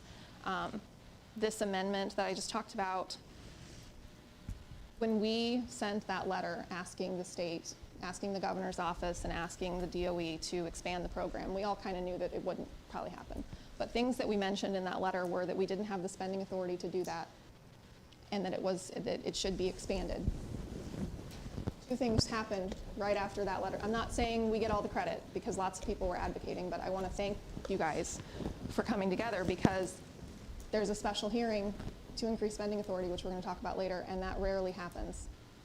And we sent a copy of our letter, even though the legislature had nothing to do with this program. We sent the letter to them and said, can you advocate on behalf of our teachers, on behalf of the rest of our staff? And they came up with this amendment. So I do feel like that advocacy helped, and that we did stand up for our staff, and it did help. So I want to thank everybody for doing that. Because we don't always feel like it works, but sometimes it works. So that's the update. Does anyone have questions? Appreciate yours putting that all together. A lot of work. Really excited in like the beginning of January. I love like gearing up for session. I'm done. By April, I'm ready to be done. So. I think that's probably why it only goes through April, because I think the people who participate may be there too. It's like, let's stop. All right. Shannon, did you have anything that you wanted to add? In Anything? addition to what you already covered, I think you've nailed it. Okay. So we'll probably have one more at our next meeting to just say how everything wrapped up, but we should be at the end of that whole thing. Next up, facilities planning update. I'll let Shannon kick it off, and then Sandra and Clark can jump in. Give kind of an overview of where we've been since January to kind of catch everybody up to speed. Back in January, we had the Facility Advisory Committee came and presented to the board, gave an update of where they were at that time. Had some very high-level priority work had been done by that group. They did a great job in their 9 months of getting things organized. And at that time, we decided we needed to get a little more detailed work put together for the full board. So we put together kind of a subcommittee. And that subcommittee was the 3 board members that were on that committee, myself, JT, and then reps from OPN, which Vicki Highland is here to join us today as well. And we met a couple of times, and OPN did a lot of work in the interim to put some more details in place and kind of the next steps of what we'd be looking at to the plan to actually have it come to action. So that's what I wanted to give you a quick run through tonight on that. You have several documents in front of you. Several of them show the same type of information, just in a little bit different way. So don't be overwhelmed by any of it or be confused, I hope. The first one is kind of the one that has kind of a spreadsheet looking table on the top of it. That essentially covers the phases of the plan, and then some start dates, some target completion dates, some of the basics of that as well. And that's also shown on some of the timelines that you have 2 different colored documents that show that part as well. Really what the kind of recommendations of the facility subcommittee is that we will break the projects down that came from the Facility Advisory Committee into a couple of phases. And the first phase will include the following projects, essentially the high school north parking lot. If you're an old timer here, where the old softball field was, the grass space that's there at 10th Street and Elburnett Road, to make that a parking lot. Another project on that first phase is the tennis courts. We know our tennis courts need some work, and we know they're not in the best location. So looking at removing the tennis courts to a different location up by Oak Ridge, moving from 6 courts to 8, adding lights, and making it more of a high-quality setup for our students. And the third part of the project in the first phase, looking at getting our administrators' staff out of this building and into a new location, which we're looking at just by Excelsior, which land that we already own as well. And then that frees up this building to be used for future high school use. What that looks like is still to be determined, which I'll get to in phase 2, but we thought we have to get ourselves out of here first and then let the work continue from there. The final project that starts in phase 1 and trickles into phase 2 because of the vastness of the project is the performance venue that we've been looking at, and we definitely need some more work from OPN because of the complexity of that project. So the portion of that project that will be in phase 1 is more schematic work, more detailed work from their end to really help us define, can we make it fit in the area we want to, connected to the high school, coming off of by 10th Street, and also with the current mechanical setup that we have there. We are confident that can work, but we also realize we want to make sure we're 100% confident in those type of steps as well. So that would be phase 1. Phase 2, indoor activity center, high school redesign of this building, and additional parking once the tennis courts are removed as well. It's going to be the 3 main components in phase 2. If you look at that timeline, the 2 documents that are there, one has a little bit different colors to it, the orange, blues, and greens. Is one JT put together after one of our subcommittee meetings to help kind of get a visual image of where we're at. And then the one that's more red and black is the same image, just from OPM with a little bit of extra detail to that, and a little bit of finances added to that piece as well for you. But you will notice on both of those, the phase 1 projects we will look to begin almost immediately after our conversation tonight, as far as beginning that design process, which will be pulling in the right people, to do the right work, to really design what we want to have there. Some of those will be pretty simple. A parking lot doesn't take a lot of people, but we do want to make sure we look at some things there. Tennis courts will involve a different group of people, and then repurposement of this building will as well. So there's kind of our timeline. The budget document that you have in front of you as well is exactly the same as you've seen before. Nothing has changed from that. So look at the total cost, the height per item cost of that. That's just a refresher for your memory as far as where we were at that point. And I will remind you that we do not plan to have any sort of bond issue or tax increase to pay for any of these projects as well. That has not changed either. So, and then the final 2 pages I think I have there for you The master plan summary page, this is actually from the original Facility Advisory Committee. This has not changed either. I think it's just good to have that visual. The one piece I did add was actually, this was in your last board packet, but kind of buried in the Excelsior parking lot remodel. I wanted to put that in there as well, just to show where that road is showing in Excelsior. That work has already started if you've driven over there. So it's not just a parking lot redesign, it's a second access point to Excelsior to help with the traffic flow in and out of Excelsior. And then that would come off of the backside of Excelsior onto Winslow Road. And that's where we envision the new administrative building could be located. Right now it's shown on the north side of that connector road. It could be on the south side. That's still to be determined. That exact location is very much up in the air yet. But that's the rough visual to show how that could look. There are pros and cons to each location there. One spot you're looking at some tree challenges, and the other spot you're looking at losing green space potentially. So we need to work through that as well as some drainage issues and things as well to make sure it's the ideal location. So there's kind of the summary of the materials that are in front of you. And then what we envision as a facility advisory subcommittee group was conversation tonight, take care of any questions you may have. So you're not seeing anything drastically different than what you heard earlier, but there's a little more of a specific timeline pieces to it and planning for next steps as far as where we go from here.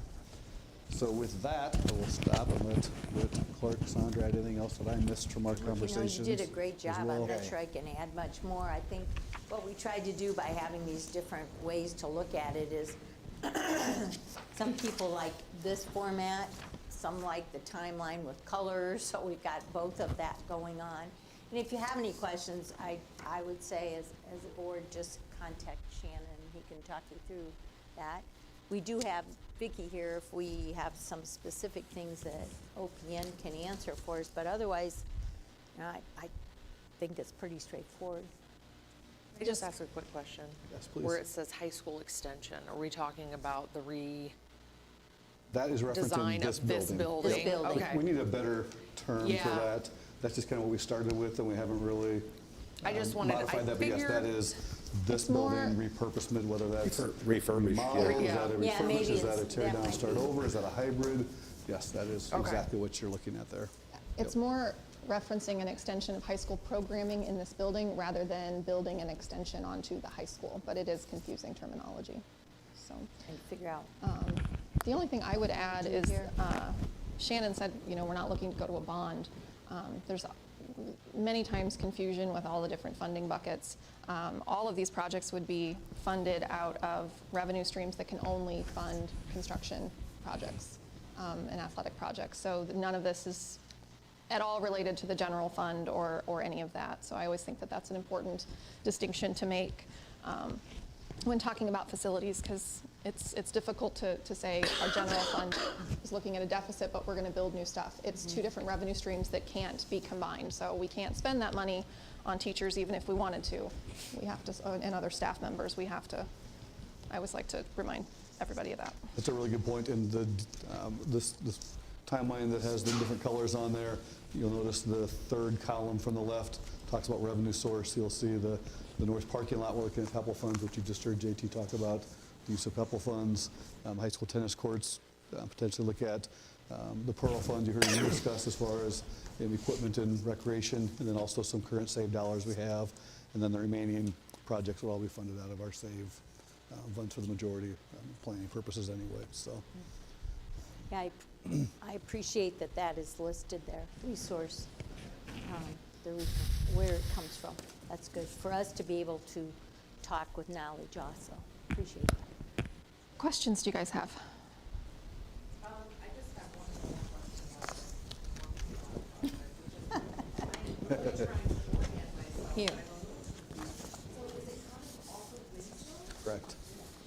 Yep, the new road And right the now. city picked that, we did not. If you drive by there now, there's a pile of rubbish there and trees there and stuff. That's basically where it's gonna be. The city picked Winslow. There's some sort of rule about how close to intersections, so they didn't want us to have the new exit come out onto Tower Terrace, and then like right around the corner is Winslow, and up here is 10th, so they picked where we can put it. It's kind of a combination of the Excelsior project and then the facility planning as far as where the administration building can go as well.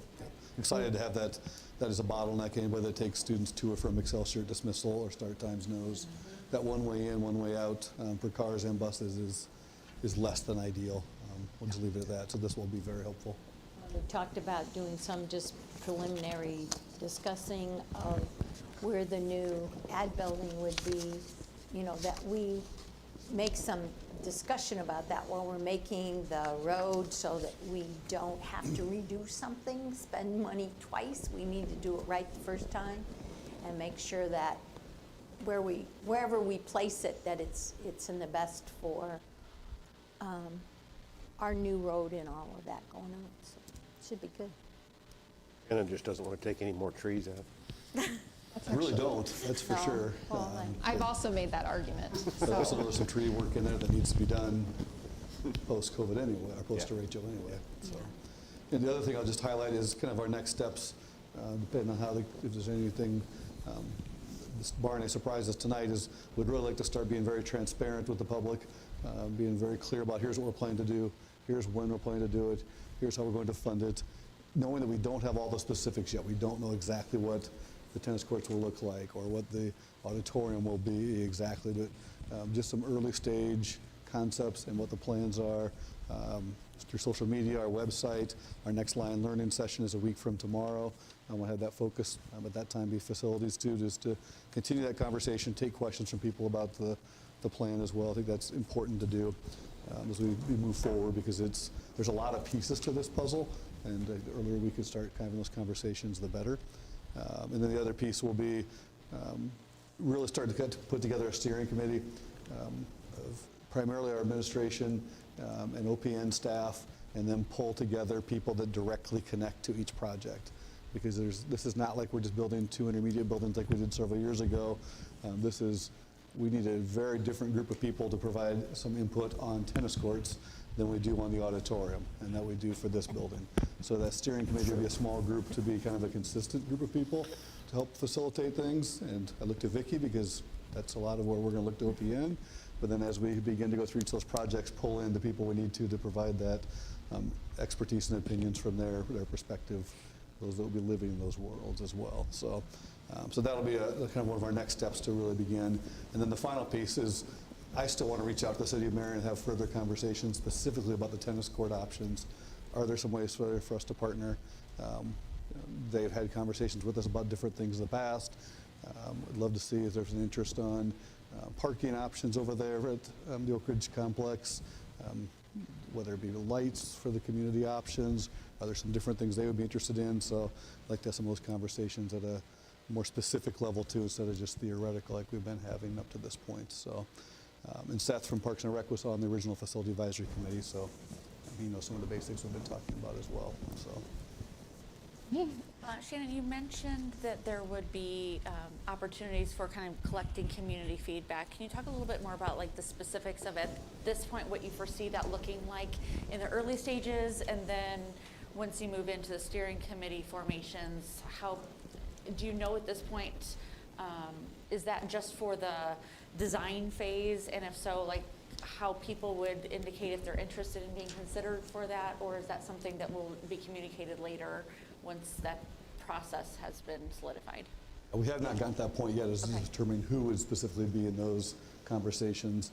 But I do envision, as you mentioned, the initial feedback we have at Lion Learning and social media and everything else to get started. But as each project starts to take a more clear life form, then we'd start to have more public conversations with that as well to get feedback or to have opportunities there. It's going to look a little bit different. The north parking lot, I doubt we'll have a lot of feedback. It's pretty much going to be cement. But the other projects, we definitely want to have more feedback opportunities for people to have as well. I'm not sure if that'll look like when we did the bond issue, where we had a couple different open houses and people can come and see different displays, or if we'll do one for each project. Those pieces we have not gotten to that level of detail yet. I didn't want to get too far ahead of things tonight and have you guys say, well, we haven't even officially agreed this is where we want to go yet. But we know those will be 3 pieces that will be important to the process too. Thanks. Other questions? Everyone comfortable with the plan as laid out? Excited for it. I think it's a big next step. Things are never going to happen fast enough. but also it's the old adage, best time to plant a tree was 20 years ago, which seems really relevant now for us. The next best time is today. So we can't go backwards and move things forward as fast as we like, but we can certainly get started ASAP, which we will do. Next up, Shannon, your update. Me again? Yeah, I'll keep my update short. We're running a little bit long tonight, but a couple things I wanted to acknowledge. First of all is the wonderful work our Linn-Mar Foundation did Friday night at the main event. I don't want to let time slip by too far before we recognize the first main event we've had in 3 years. It was nice to get back together again, kind of have a celebration of all things Linn-Mar, raise some great funds for our students and our schools, and really a fun process to go through. And just kind of a special recognition to Shelley Schrader taking over Foundation in January. That's a big project to take on right away out of the chute for her. I thought she did a fantastic job of coordinating everything and organizing it. So appreciate the partnership and the work with the foundation as well. Fun night and successful night, I think. So I also kind of refer everybody to cabinet update. There's several student recognitions listed in there. The one I want to pull out to highlight, in addition to the guests we had tonight, this is the second year that we've offered the Class of 2022 Pride Recipients Program. It's really focused on either students or staff members of the high school nominating students that qualify for one of the 5 Pride characteristics as they're defining it: perseverance, respect, integrity, determination, and empathy. And then there's a committee that takes all of those applications and identifies the recipients. So we had 20 high school seniors who were recognized this year at a ceremony a week ago. Last Sunday was very nice, very well done, and kind of excited about that tradition that started there as well. So that's been fun to see, and kind of neat for those 20 seniors to have that moment, and as all of a sudden their time is wrapping up really quickly as we head to the home stretch. And then finally, I just want to recognize and thank JT. It's kind of your night tonight, I guess. CFOs don't get cheered for very often, but I think it's very appropriate, and appreciate all the work you've done to get us to where we're at from a budget standpoint, a facility standpoint in the district. So thanks. And you can still change your mind. We have not voted on your resignation quite yet. So A little bit of undertow there. We might pull that out of there. We wouldn't do that to you. I don't That's know. all I have. Well, I'm just going to jump in and say one thing. I don't know if there are going to be photos circulated, but if you haven't seen Shannon in his curly mullet wig from Friday night. What happened at the main event needs to stay at the main event. I didn't take pictures, so I can't share, but it was fantastic. Well, we have pictures. We have Just to be our clear, photo booth for pictures. those of you that weren't there or not aware, it was 80s theme. It was There's a reason amazing. for the mullet. It was amazing. May or may not be on Facebook on my board didn't share social it. media page. Not my highest moment. It's on my refrigerator. Oh, but it was Pretty good. ours. Doesn't even look Some like it. people really got into the I 80s was thing, mild though. compared to I some mean, people there. So seriously. No, it was an amazing night, and I can't wait to hear they're going to announce later this week how much was raised. So it was definitely That'll be something. I was pleasantly, I didn't go, but I was pleasantly surprised to see the number of corporate sponsorships. Yes, That was a we had a battle lot. of the 8 years I was on there. It was hard to get those, and that was amazing when I saw that list. Yeah. It was awesome. like a really good turnout overall. Yeah. And Yeah, the we corporate did. sponsorship Yeah. too. So. I also think it would be unfair not to mention how awesome JT's hair looked. Yes. So- Oh, yes. JT's what? His hair. Oh, It was the All right. 80s. What happens at the main event should. I did not describe said hair. I just said it looked awesome. All right, moving on to unfinished business. Stop picking on, stop picking on the guys. I make a motion to approve the fiscal year 2023 certified budget as presented. second, okay. I have a motion by Rachel and a second by, I'm going to give it to Clark this time. Do I have any discussion, further discussion on the fiscal 23 certified budget? All right. All those in favor? Aye. Opposed? Motion to approve the resolution supporting the proposed issuance of approximately $18 million school infrastructure sales services and use of tax revenue funding bonds. Second, A motion by Barry and a second by Sandra. Any discussion? I'll just note, you'll notice the different amounts. In the first motion, it's 18, that's what we published it for our public hearing. As we go through the process, we kind of dial that number in, and so the second motion is closer to what we'll actually issue. So in order to stay legal with our public hearing, that first motion, it does have the $18 million, and they purposely inflate that amount because we don't know that exact number until later on in the process. So I just wanted to clarify that for anybody that might question it. Thank you. Any other questions or discussion? All right, can you do a roll call vote? Buckholz. Yes. Maury. Yes. Nelson. Yes. Rollinger. Yes. Walker. Yes. Walt. Yes. Weaver. Yes. Motion carries.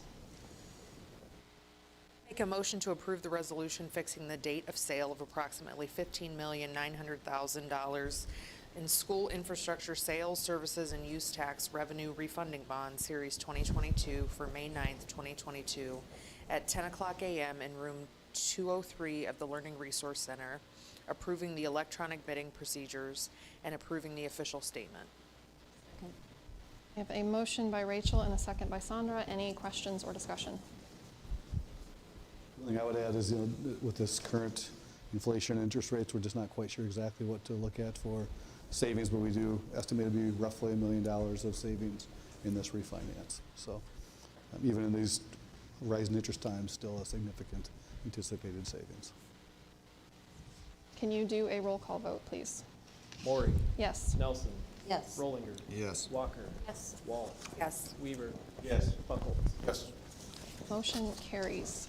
Motion to approve the acceptance of completion and issue final payment of $42,665.67 to Tricon General Construction for the Wilkins Elementary Classroom Project. Second. I have a motion by Barry, a second by Melissa. Any discussion? All those in favor? Aye. Opposed? Motion carries. Motion to approve the acceptance of completion and issue final payment of $8,246 to Universal Climate Control for the Indian Creek Elementary HVAC project. Second. A motion by Melissa, a second by Clark. Any discussion? All those in favor? Aye. Opposed? Motion carries. Make a motion to approve the early graduation request as presented. Second. I have a motion by Clark and a second by Melissa. Any discussion? I will just say congratulations to those seniors on their completion. All those in favor? Aye. Aye. Opposed? Motion carries. Motion to approve the 3.1% total package increase for the Linn-Mar Service Association, formerly known as SEIU, for the next 3 years. Motion by Barry, a second by Rachel. All those in, any discussion? Can you clarify who's included in that service association, what positions? Yeah, we've got our custodians, our operations and maintenance staff, and then our full-time nutrition services.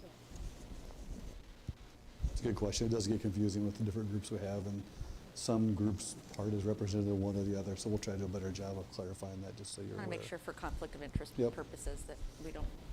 Appreciate that. Yeah, and let me clarify too, just the motion too, it says for the next 3 years. So the language won't change for 3 years, but the money piece will open each year. So it's not 3.1% year 1, 2, and 3. We'll still negotiate the finance piece of it each year of this extension. Thank you for that clarification. Any other questions or discussion points? All those in favor? Aye. Opposed? Motion carries. Motion to approve the School Budget Review Committee resolution requesting a modified supplemental amount of $650,206 for qualifying retention payments to those employees not included in Governor Reynolds' teacher retention bonus plan and the associated exhibits for the request. Second. I have a motion by Rachel and a second by Sandra. Any discussion? This is just a clarification. This is pending approval from the state for the expanded. Okay. Which is what you'll see in the next, it's a two-step process. The next one, I said that specifically, but it's good to clarify that as well. And just a quick summary, I think it was March 7th board meeting. This was a topic that the board really struggled with because there's a lot of interest in trying to do something for the staff that were not recognized with that bonus amount, but also that challenge of not wanting to put ourselves in a tough financial position.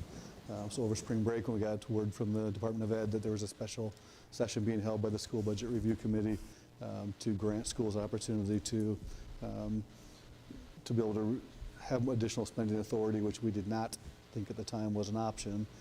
That kind of changed our thinking as far as the demands of what would be put on ourselves wasn't near as much for the long term as it would have been without that authority. So that's kind of why this has been an evolving topic, and this is the latest spot. I think that's where it stands right now. So.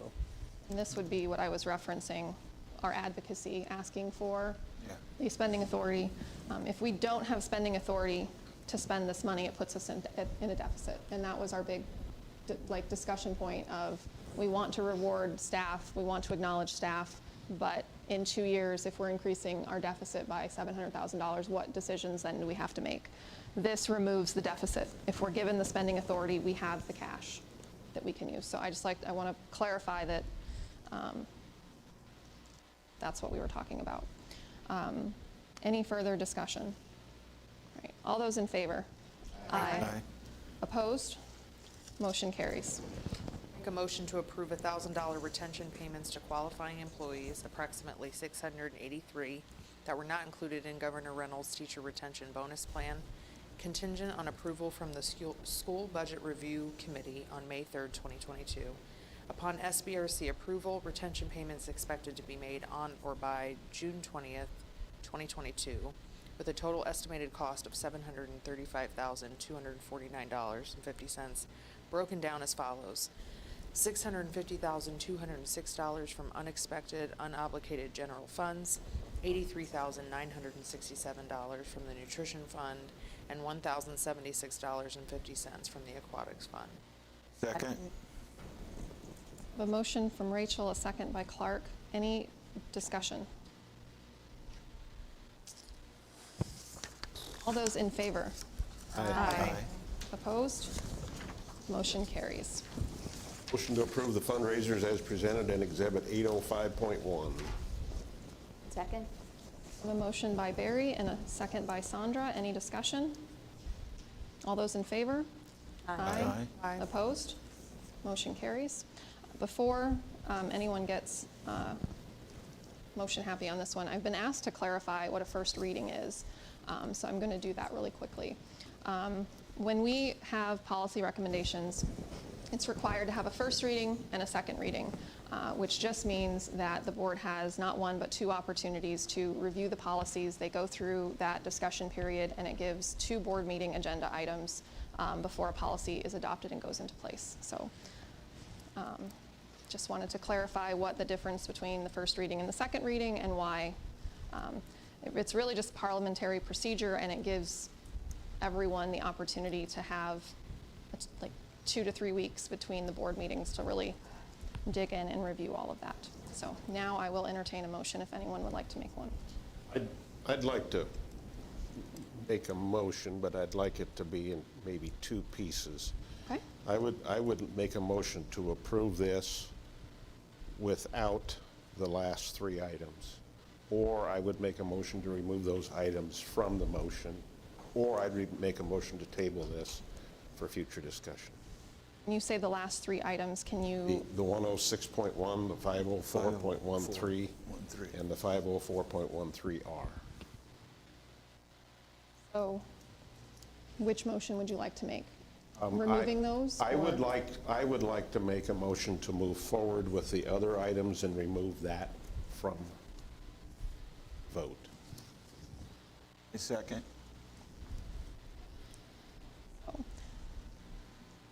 The motion from Barry and a second from Clark to approve the first reading of the policy recommendations for the 900 policy series and the updated language to the 204.9 policy only, removing 106.1, 504.13, and 504.13R from this specific motion to be considered separately. Any discussion? Are we not voting on the others tonight, or are we just discussing them separately? We're discussing them separately. He's simply removed them from this motion. Okay. Any other discussion? Okay. All those in, oh, go ahead. Can I make a suggestion? I don't think, I'd like to see threats of violence at least included in that. I think that's That's not a controversial policy. I would agree with that statement. Okay. You know, I just was, yeah, Okay. yeah. So could we amend that? So I can amend that, and just to remove 504.13, 504.13R, and leave in And I 106.1. would second that. You accept that amendment? Thanks, Rachel. Appreciate Okay, it. so now we have a motion to approve the first reading of the policy recommendations as presented for the 900 policy series, the updated language for policy 204.9, and the new policy 106.1 regarding threats of violence. Do we have any discussion on that motion? All those in favor? Aye. Aye. Opposed? First reading of the 900 series, the 204.9, and the 106.1 passes. Do we have, I make a motion to approve the open enrollment request. well, no, I'm we got to sorry. figure out what we're doing with 504.13 and 13R. Are we motioning approval? Are we tabling? What would you? I would make a motion to table them myself, back to the committee. I think we should maybe as a group have more discussion on that personally. I can add some details to that, but I want to be respectful of the process as far as making motions and before we have a conversation. So You tell us, what do we need to do there? Okay, so we can, as a board, decide that we would like to hear Shannon before we make a motion, or we can make a motion to table or approve and then open it up for discussion. I have a personal preference, but I will remain silent. I would make a motion to table personally. We have, okay, so we have a motion on the floor to table. Do we have a second for that motion? Without a second, I would look to motion to discuss. I'll make a motion to approve the first reading of the policy recommendation for 504.13 and 504.13R. Second. Now I will open for discussion. I will provide a little context on the policy committee conversation, and the policy committee members, please join in as well. Just to be clear, we do not need policies in this area because there is law in this area already that essentially says exactly what our policy is saying, or what the proposed policy is saying. And this is not a change of practice for us. These are practices that we've had to follow, have followed for, I don't know, 5 or 6 years, Lisa would just say something along those lines. And it's been tweaked over time just to be in compliance with the law. So the conversation among policy members has been, this topic is one that we want to be very transparent about, and want to be very clear about what practices are and what they are not. And to find that in Iowa code sometimes is challenging, but to have it in board policy is an easier place for people to be aware. Obviously, that's has been a challenge for people too. So the law has not changed recently. This policy would just be in essence to match current state law. So Lisa, is that anything else from your conversation with counselors or anything else that I've missed on that would be different than that piece?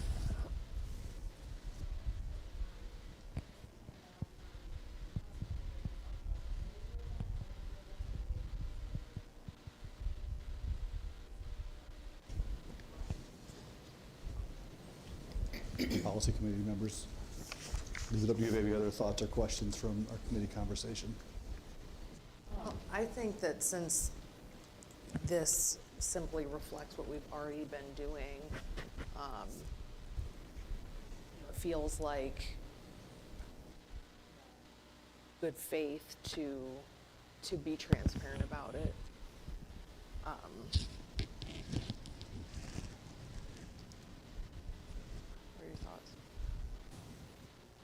I think that it's an important distinction that it's not a change, that it's a policy that reflects the law, and that it reflects a law that's been in place for 5 years.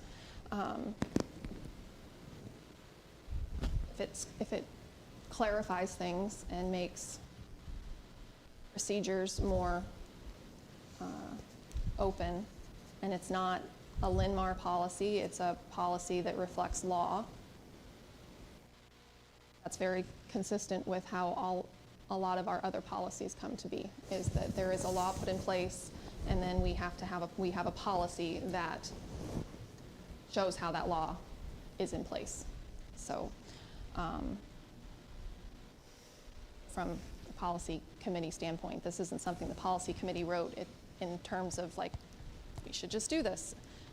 It's a clarification piece of a law that's been in place for 5 years. So, I want a clarification of the clarification, okay, sure. if I may. Yeah. So basically, what these two policies are did not come from the Linn-Mar School Board. No. They came from the state legislature. It's a federal law. Federal law? That the state or has. State? It's a federal Lisa? law. Is this part of Title 19? I think Lisa's going to respond to that. Yeah.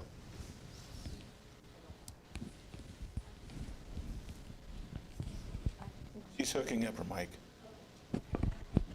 You have Title IX, so this goes with Title IX.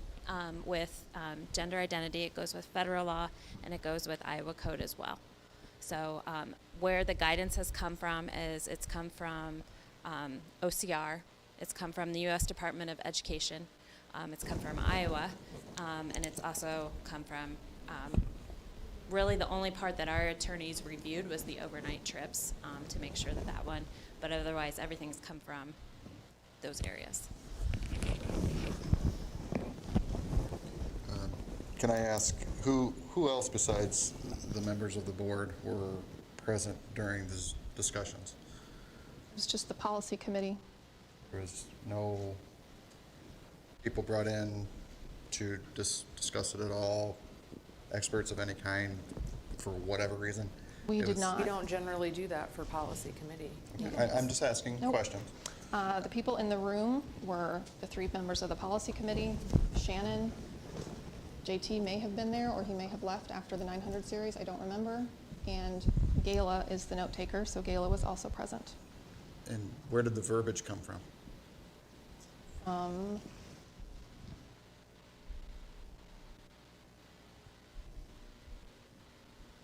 Verbiage came from, again, looking at those sites. Some was reviewed, the overnight was reviewed by the attorneys. It came from other area administrative regulations as well. And it went through, our Spectrum students reviewed it as well to make sure it was sensitive to those needs too.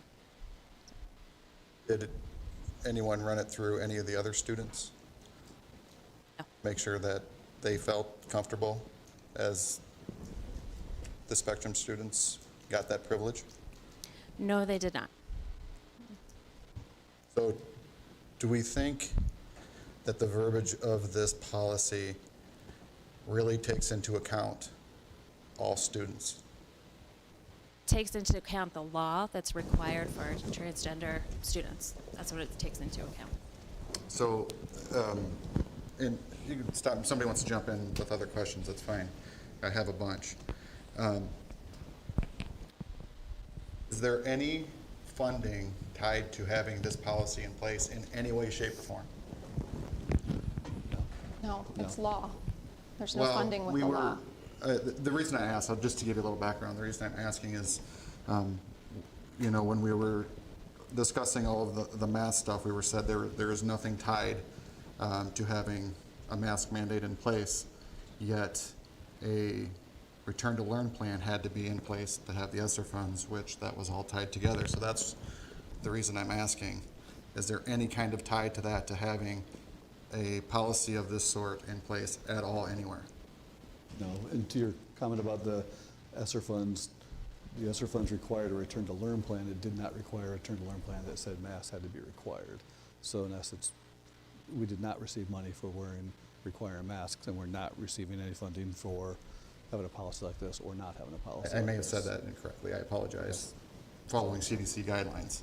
But I would say Title IX does require any school district that is public has to follow Title IX guidelines, and that does include gender identity. What are the penalties for not following Title IX? I don't know what they are. I don't know what the penalties would be for any non-compliance of any law in that situation. I think that would be In Title case IX by through case. OCR, so it's your Office of Civil Rights that's coming in on that. So. Thank you for This is answering not that. a Linn-Mar policy or law. This is something that all schools are following, whether they have a policy or not. So that doesn't change the conversation. It's a matter of whether they want to have a policy to reflect and be consistent with law. I would assume that we would be by not following the law, we would be in jeopardy of losing our status as a public school, but losing federal, state funding because we're in violation of the law, potentially being fined, and over time, there's all kinds of funding things that could become in jeopardy because just like any law, if we're not following the laws, we are a public school. We are bound by the federal, state laws that regulate public schools. That's why we're here, and that's why we have the laws in place to regulate us. Is there- And Yeah, I don't we think all face it's, those I don't think it's same that we're not penalties. following the law. It's just the fact that it's put into our policy. We're still following the law. We've been following the law for the last 5 or 6 years. Right. I think this is providing transparency to what we're doing, though, and I think what we've heard from the community is that we have not been a transparent board, we have not been a transparent district, and so I think this is providing the transparency that the community is asking for from us of what are you doing and why are you doing it. You know, the legislature and the state just passed this Transparency Act because the community is asking for transparency, and so I think this is a good faith effort that we can do to say, this is what we're doing, this is how we're doing it, these are the procedures that we are following in order to comply with this law. It's not that we're doing anything differently than we've done in the past, but it is making everyone aware of what's happening so that if there's something that they're not comfortable with, then they can make modifications to their students' plans.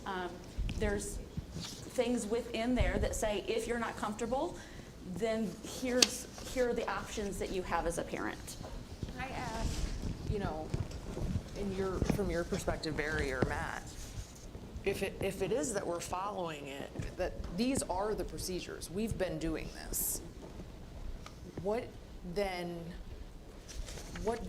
do we lose or gain by, you know, by putting it into policy, except to let people know that that's what we're doing? And that's how we, yeah, I mean, mean, it's like- these it's are all like good the- questions, but this is how we govern our board. This is how we lead. No, this is the process.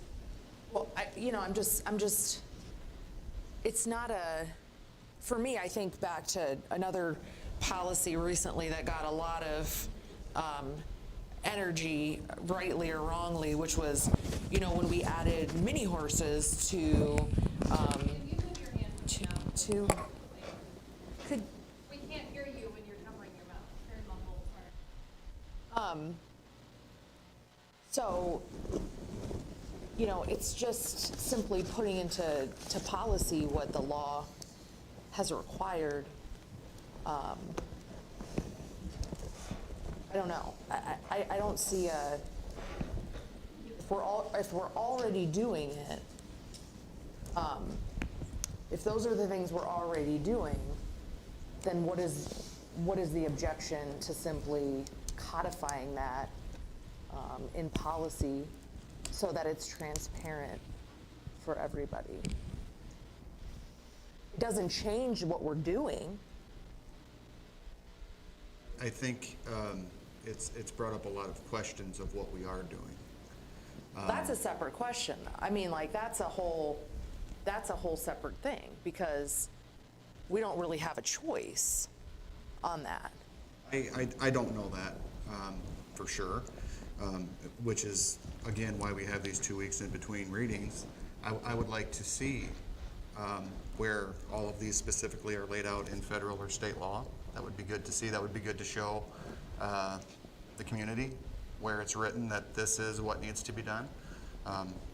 If the policy committee is saying that that's what it is, then I'm assuming it was reviewed and verified, so it should be easy to share that information. That's something I would like to see. I'm sure that's something the community would like to see in the interest of transparency. I don't think that's asking too much. I think there are a few things in here that, for example, under restrooms and locker rooms, I'm just going to read it. Regardless of gender identity, any student who is uncomfortable using a shared facility, regardless of the reason, shall, upon the student's and/or parent guardian request, be provided a safe, non-stigmatizing alternative. This may include, for example, addition of a privacy partition curtain provision to use a nearby private restroom, office, or a separate changing schedule. So does that include a biological female and male that identifies as a biological female and male to feel comfortable when they're changing? That's how I read it. Can their parents call in and say, can we have 6,000 students' parents call in and say, we need a partition for every one of our students when they're changing? There's problems with the way that this is written, I believe, because there's a lot of issues that come up where we're only focusing on a small section of the student body, when our job is to make sure we're thinking of the entire student body. Certainly bring back additional information and look at clarification of things as well, if that's something we would like to do. Along with those laws, I think it would be really important that, I'm assuming then, we checked into, you know, what studies are out there on, you know, detailed health analysis with case studies that the board could share with the community on, is this a healthy route to go? It's the law. It's the law. We We can't don't have a choice on it. I understand that's what we're saying, but again, I No, don't know that That's not yet. what we're saying, but that's what our attorneys tell us. That is the That- law, and that we follow that. None of us up here are barred attorneys. So we follow what our attorneys tell us. We take the advice. We voted on those attorneys. You voted yes on those attorneys, Matt. Well, not just the attorneys, they look at the law. So they're just Well, right, stating but they're the law to interpreting the us. law. Yeah. But that's what we're That's asking, their job that's what is we're to asking interpret the for. law. Let's go line by line on some of the stuff that is obviously controversial with the community. You heard people, you heard their opinion. Let's show them that that's what has to be done, if that's what has to be done. I don't think we're arguing the point of showing you like where the language came from in the law, but coming up with the studies that We should. we're not going to come up with scientific We're studies. going line by line. When we've already paid our attorneys to do that. I agree, we already did, so we have the information, so let's share it. And so we can certainly bring that to further conversation if we'd like to. Yeah, the language part is fine. Where it comes from Iowa law and federal law, we can share all of that. That's fine. And how soon, an issue kind of this with me, there was a lot of stuff that came out on Friday on the agenda with, you know, lots of exhibits. This was a ton of stuff to go through. We need to have time to disseminate some of this stuff. So getting all of that information can't be the Friday before the meeting, when the meeting is on a Monday. That is a complaint I get a lot, or specifically on this, was there's no time to go through this. How can we possibly be expected to go through all of this stuff? And This was not an outsized amount of information. I've got it right here. We're required by state law to provide 24-hour notice and information to the agenda. right. We give it 72 hours, so roughly 72 hours. I understand that, but Try what to I'm expand asking, I'm not requiring, I'm asking that information of the law, where it comes from, to be put out so the public can look at it and have time to feel comfortable with it. And over a weekend, I would greatly appreciate it if we had more time rather than less, is all I'm asking. That's fair, but I also think that's why we have multiple readings of policies. So there isn't something that sneaks up on people and then they see it in the minutes after the first meeting and it's already too late by that point. It's not. So I think that's why there's the 2 reading procedures in place to give the additional 2 weeks or more of time between our meetings as well. Another thing regarding the law, there's something here that doesn't seem real clear to me under the physical education and athletics portion. I'll just read that one too. All students shall be permitted to participate in physical education classes, intramural sports, clubs, and school events in a manner consistent with their gender identity. Students may enroll in physical education classes that correspond with their gender identity, correspond with their sex assigned at birth, or that are not gender specific. As a member of the Iowa High School Athletic Association and the Iowa Girls High School Athletic Association, or Athletic Union, I'm sorry, the district follows their policies and recommendations for transgender athletic participation. Does their policy align with the new state law that was passed? That will be updated when session ends and we get all of the legal updates from policy. So when session ends, all of the new laws that were passed go through policy review at IASB and through our lawyers, and then we get recommendations on how to update any current policies that now reflect any new laws made by the legislature during the session. So that will probably be updated once we know exactly how the law goes into effect. They spend time figuring out, okay, this is what the law says, and then here are the procedures to make that law work. And then we get that information and we get recommendations to update policy based on that. I'm assuming then that since the Iowa High School Athletic Association and Iowa Girls High School Athletic Union are not governing bodies, even if they do recommend something that goes against state law, we won't be following it. Follow state law. So if the athletic associations suggest that we do something contradictory to that, we will not follow that. We will follow state and federal law. Which will come in the policy updates that we get from IASB after the session is over. So currently, what are we doing? Currently, we're following the current policy and the current rules. When we get updates regarding the new legislation and how it's being put into effect, then we will update our policies to reflect that. I understand that, but what are we doing in this case? What do you say, what are we doing in reference What is currently, because the law I'm specifically asking about is the women's sports bill, however that was called. What are we doing now? Do we have, so it says here that we're following their policies and recommendations. I don't know what that is. I'm asking what that is. Right now, I believe, and I have not double-checked this, Matt, so I could be wrong on this, but I believe that both athletic associations are following that law that was passed on not allowing transgender students to participate in a sport that was, I'm not sure how to say that correctly, I'm stumbling through that piece of it. They're having students participate by their birth gender, is the way I understand where they're currently at with the associations. I don't know if there's more legal interpretations that will come out of that as this time goes on or not. I'm not sure at this point. But I can't speak to the High School Athletic Association or the Girls Union, but I will say exactly what Rachel said, that if they give conflicting advice to what the law says, we'll have to follow what the state law says. But I do not anticipate that happening. That's not been their normal way of handling their operations. I know that puts schools in a tough spot. Moving forward, that causes lots of other issues with some of the wording in this policy on how we enforce that if we can't ask.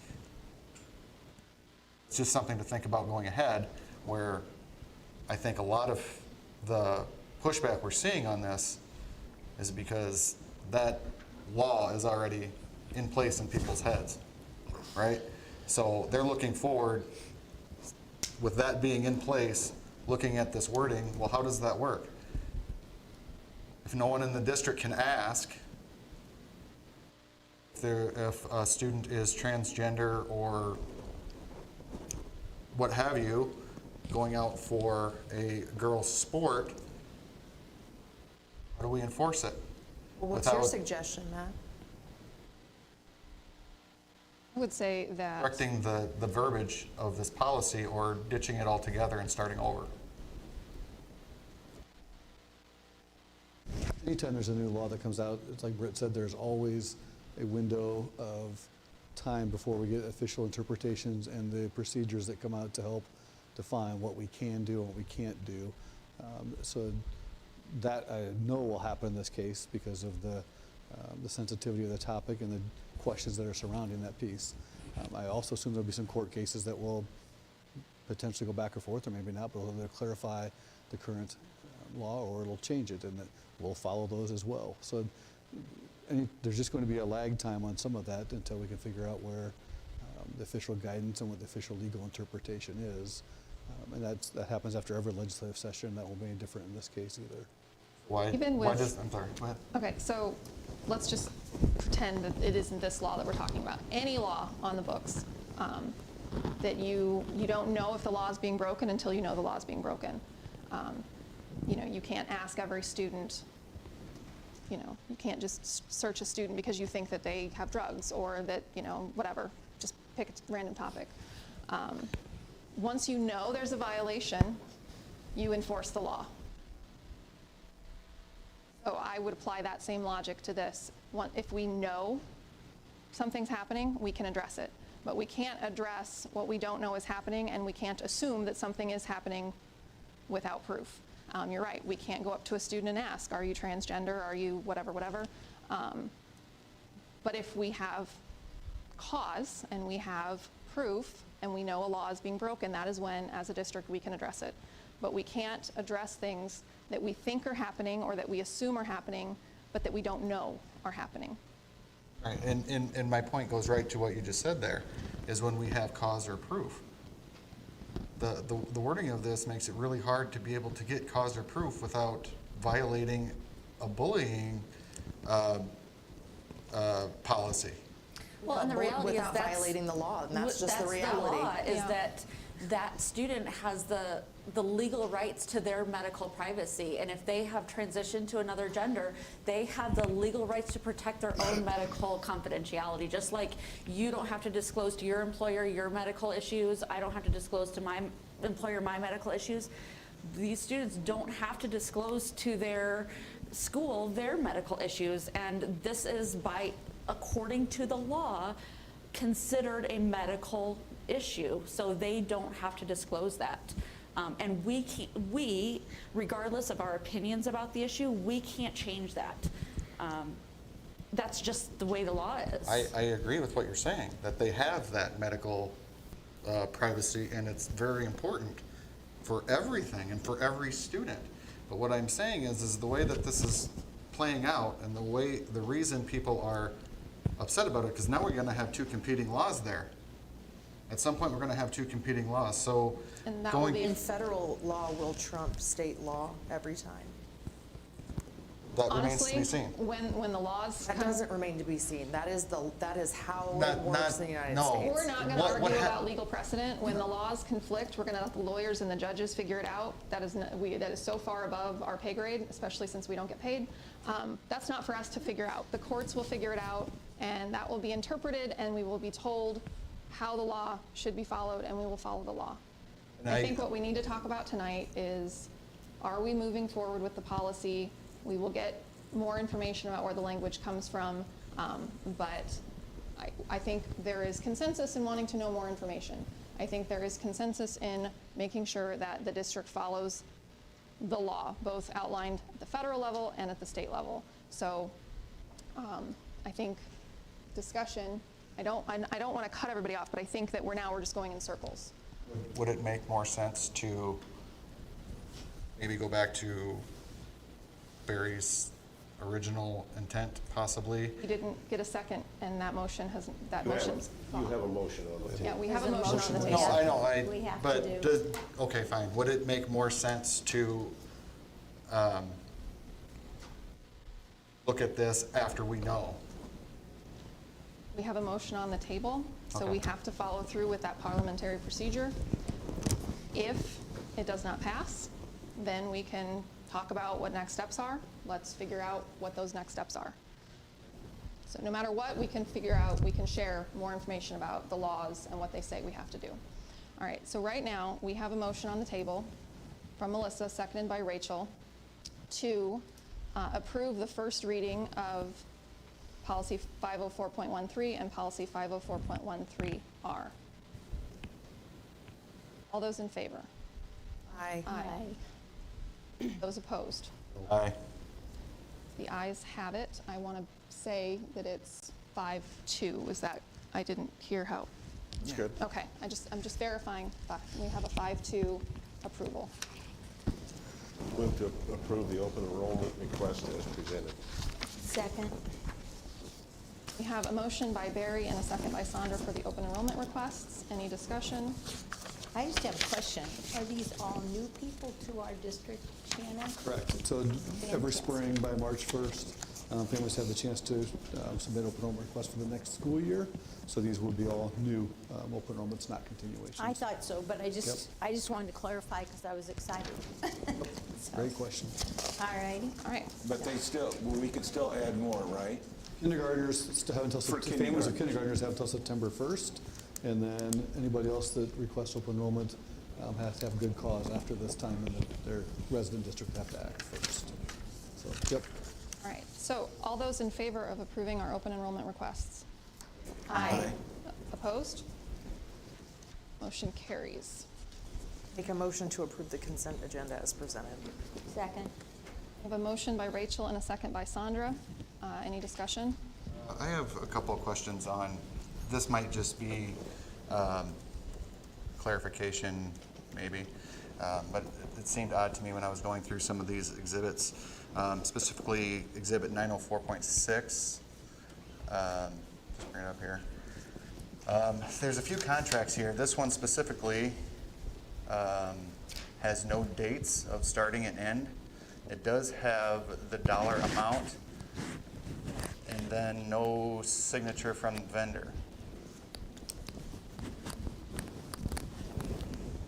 I do not have the, give that in front of you, JT.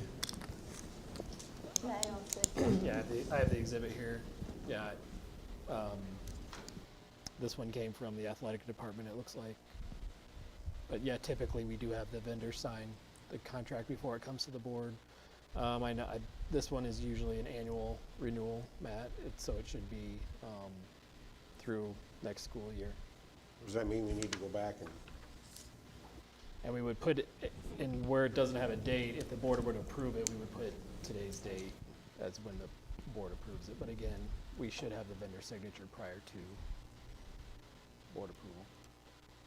Wouldn't be in effect until they have a signature anyway, and we don't have that this time, it looks like, so. What can we do with that? We can remove that one, or we can approve it as is and I say get their signature. we can approve it, and then it just doesn't go into effect until they co-sign it. And the annual agreement date would be the date that we approved it, so it would be from today. And if JT says it's an annual contract, I'm comfortable doing that, but if the board is more comfortable removing it and bringing it back next time, I'm fine with that as well. So, does anyone have any problem with that? Okay. And then the next ones are all the same, 904.10 through 904.13. All of these contracts, the dates are prior to today when they start. Some are completed. How can we approve a contract that has already taken place, has already started? Some of that, Matt, and I don't have them up in front of me. If they're, a lot of it's timing of the board meeting, too. Since there was a lag in when we, our last board meeting was March 7th. And so some of these happened between last meeting and this meeting. They needed to be approved to get going. Yep. Well, there's some that go back to January 1st. And there's some that were one day, more than a month ago, more than a meeting ago. It just seems odd that we can retroactively approve contracts. I don't know if that is something that is typically done or if it's something we need to look into. And obviously these aren't huge dollar amount ones, but it shouldn't make a difference if it's $75 or $75 million. We shouldn't be approving contracts that we've already paid. It's not the ideal way we like to go about either, so we can certainly look to tighten those procedures up to make sure that's in a timely manner. I think the answer is yes, sometimes they're retroactively approved. Once again, timing and just the whole situation. You know, basically I think they don't necessarily even have to be approved by us. They're in the agenda just for us to run it through the system. And I'm just asking the question because it That's seems why I odd answered with yes. the contract, so. And this particular independent contractor process, it's not new, but it does require education each year, basically, with administrators and as sponsors change out, because they don't understand that they can't just go get, bring somebody into the district and have them work. We want that independent contractor agreement because it protects us from, liability purposes. But we also, in addition to the independent contractor, we make them sign the sex offender sheet as well. So again, we need to shore up the process, to Shannon's point, and continue to educate our staff on the timing of it as well. But yeah. I appreciate the clarification. It was just something that seemed off, so appreciate it. Is the process for us seeing those just more of a cross-check for the names of the contractors more than anything? Not really that we're approving the payments or that we're approving who you're going through, but just so that we're seeing that who those contractors are. So the timeliness is not necessarily as important as just that those names are coming across the desk of the board of directors at some point. Yeah, a lot of these are repeat folks that have helped the district each year. So again, it's a timing to end, but because boards have to formally approve every agreement, that's why it's a lot of it times the timing is. It does bring up an interesting question though, on liability issues. Does it create a liability issue? No, it doesn't, because the way that our policy is stated,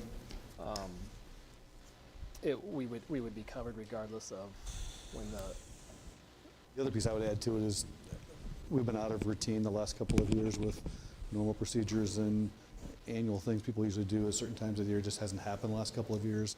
So I know for a few individuals I've had a few of those, like, oh, I forgot to do this like I normally would do because I haven't done this for a while type of thing, so we can That certainly process work needs to be shored up just a little bit. Yep, Yeah. tighten things up and try to clarify those pieces. Just, we think it's important to have, to be, to really be dotting our i's and crossing our t's and be extra careful with things too. So, like anything though, it needs to be reviewed from time to time, and now seems like a good time to do that.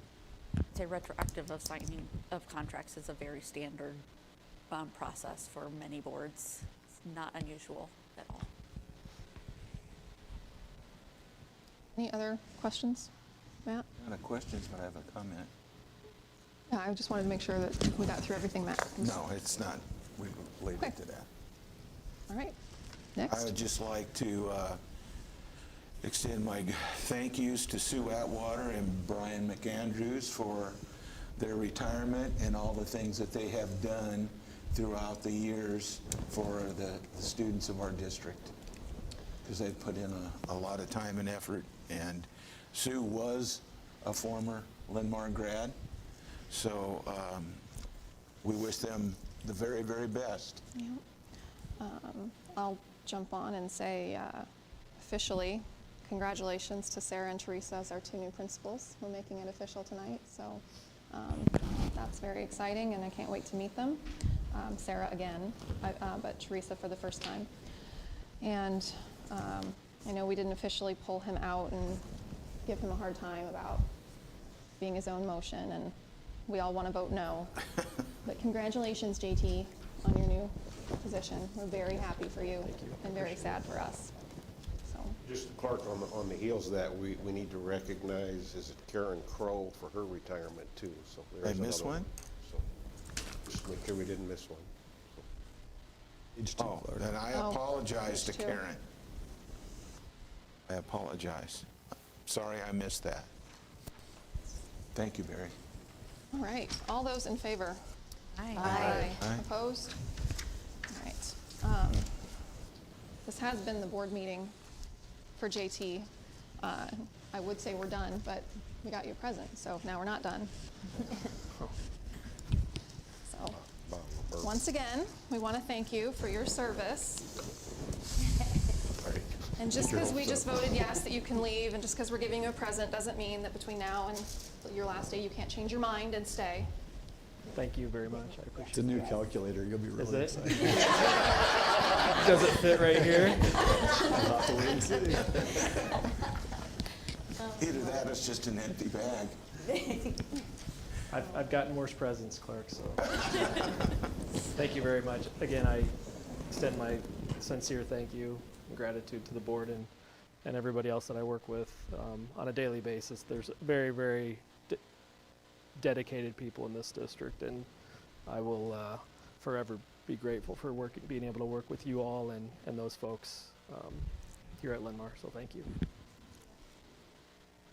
Okay, so board calendar, we have a visit later this week Thursday.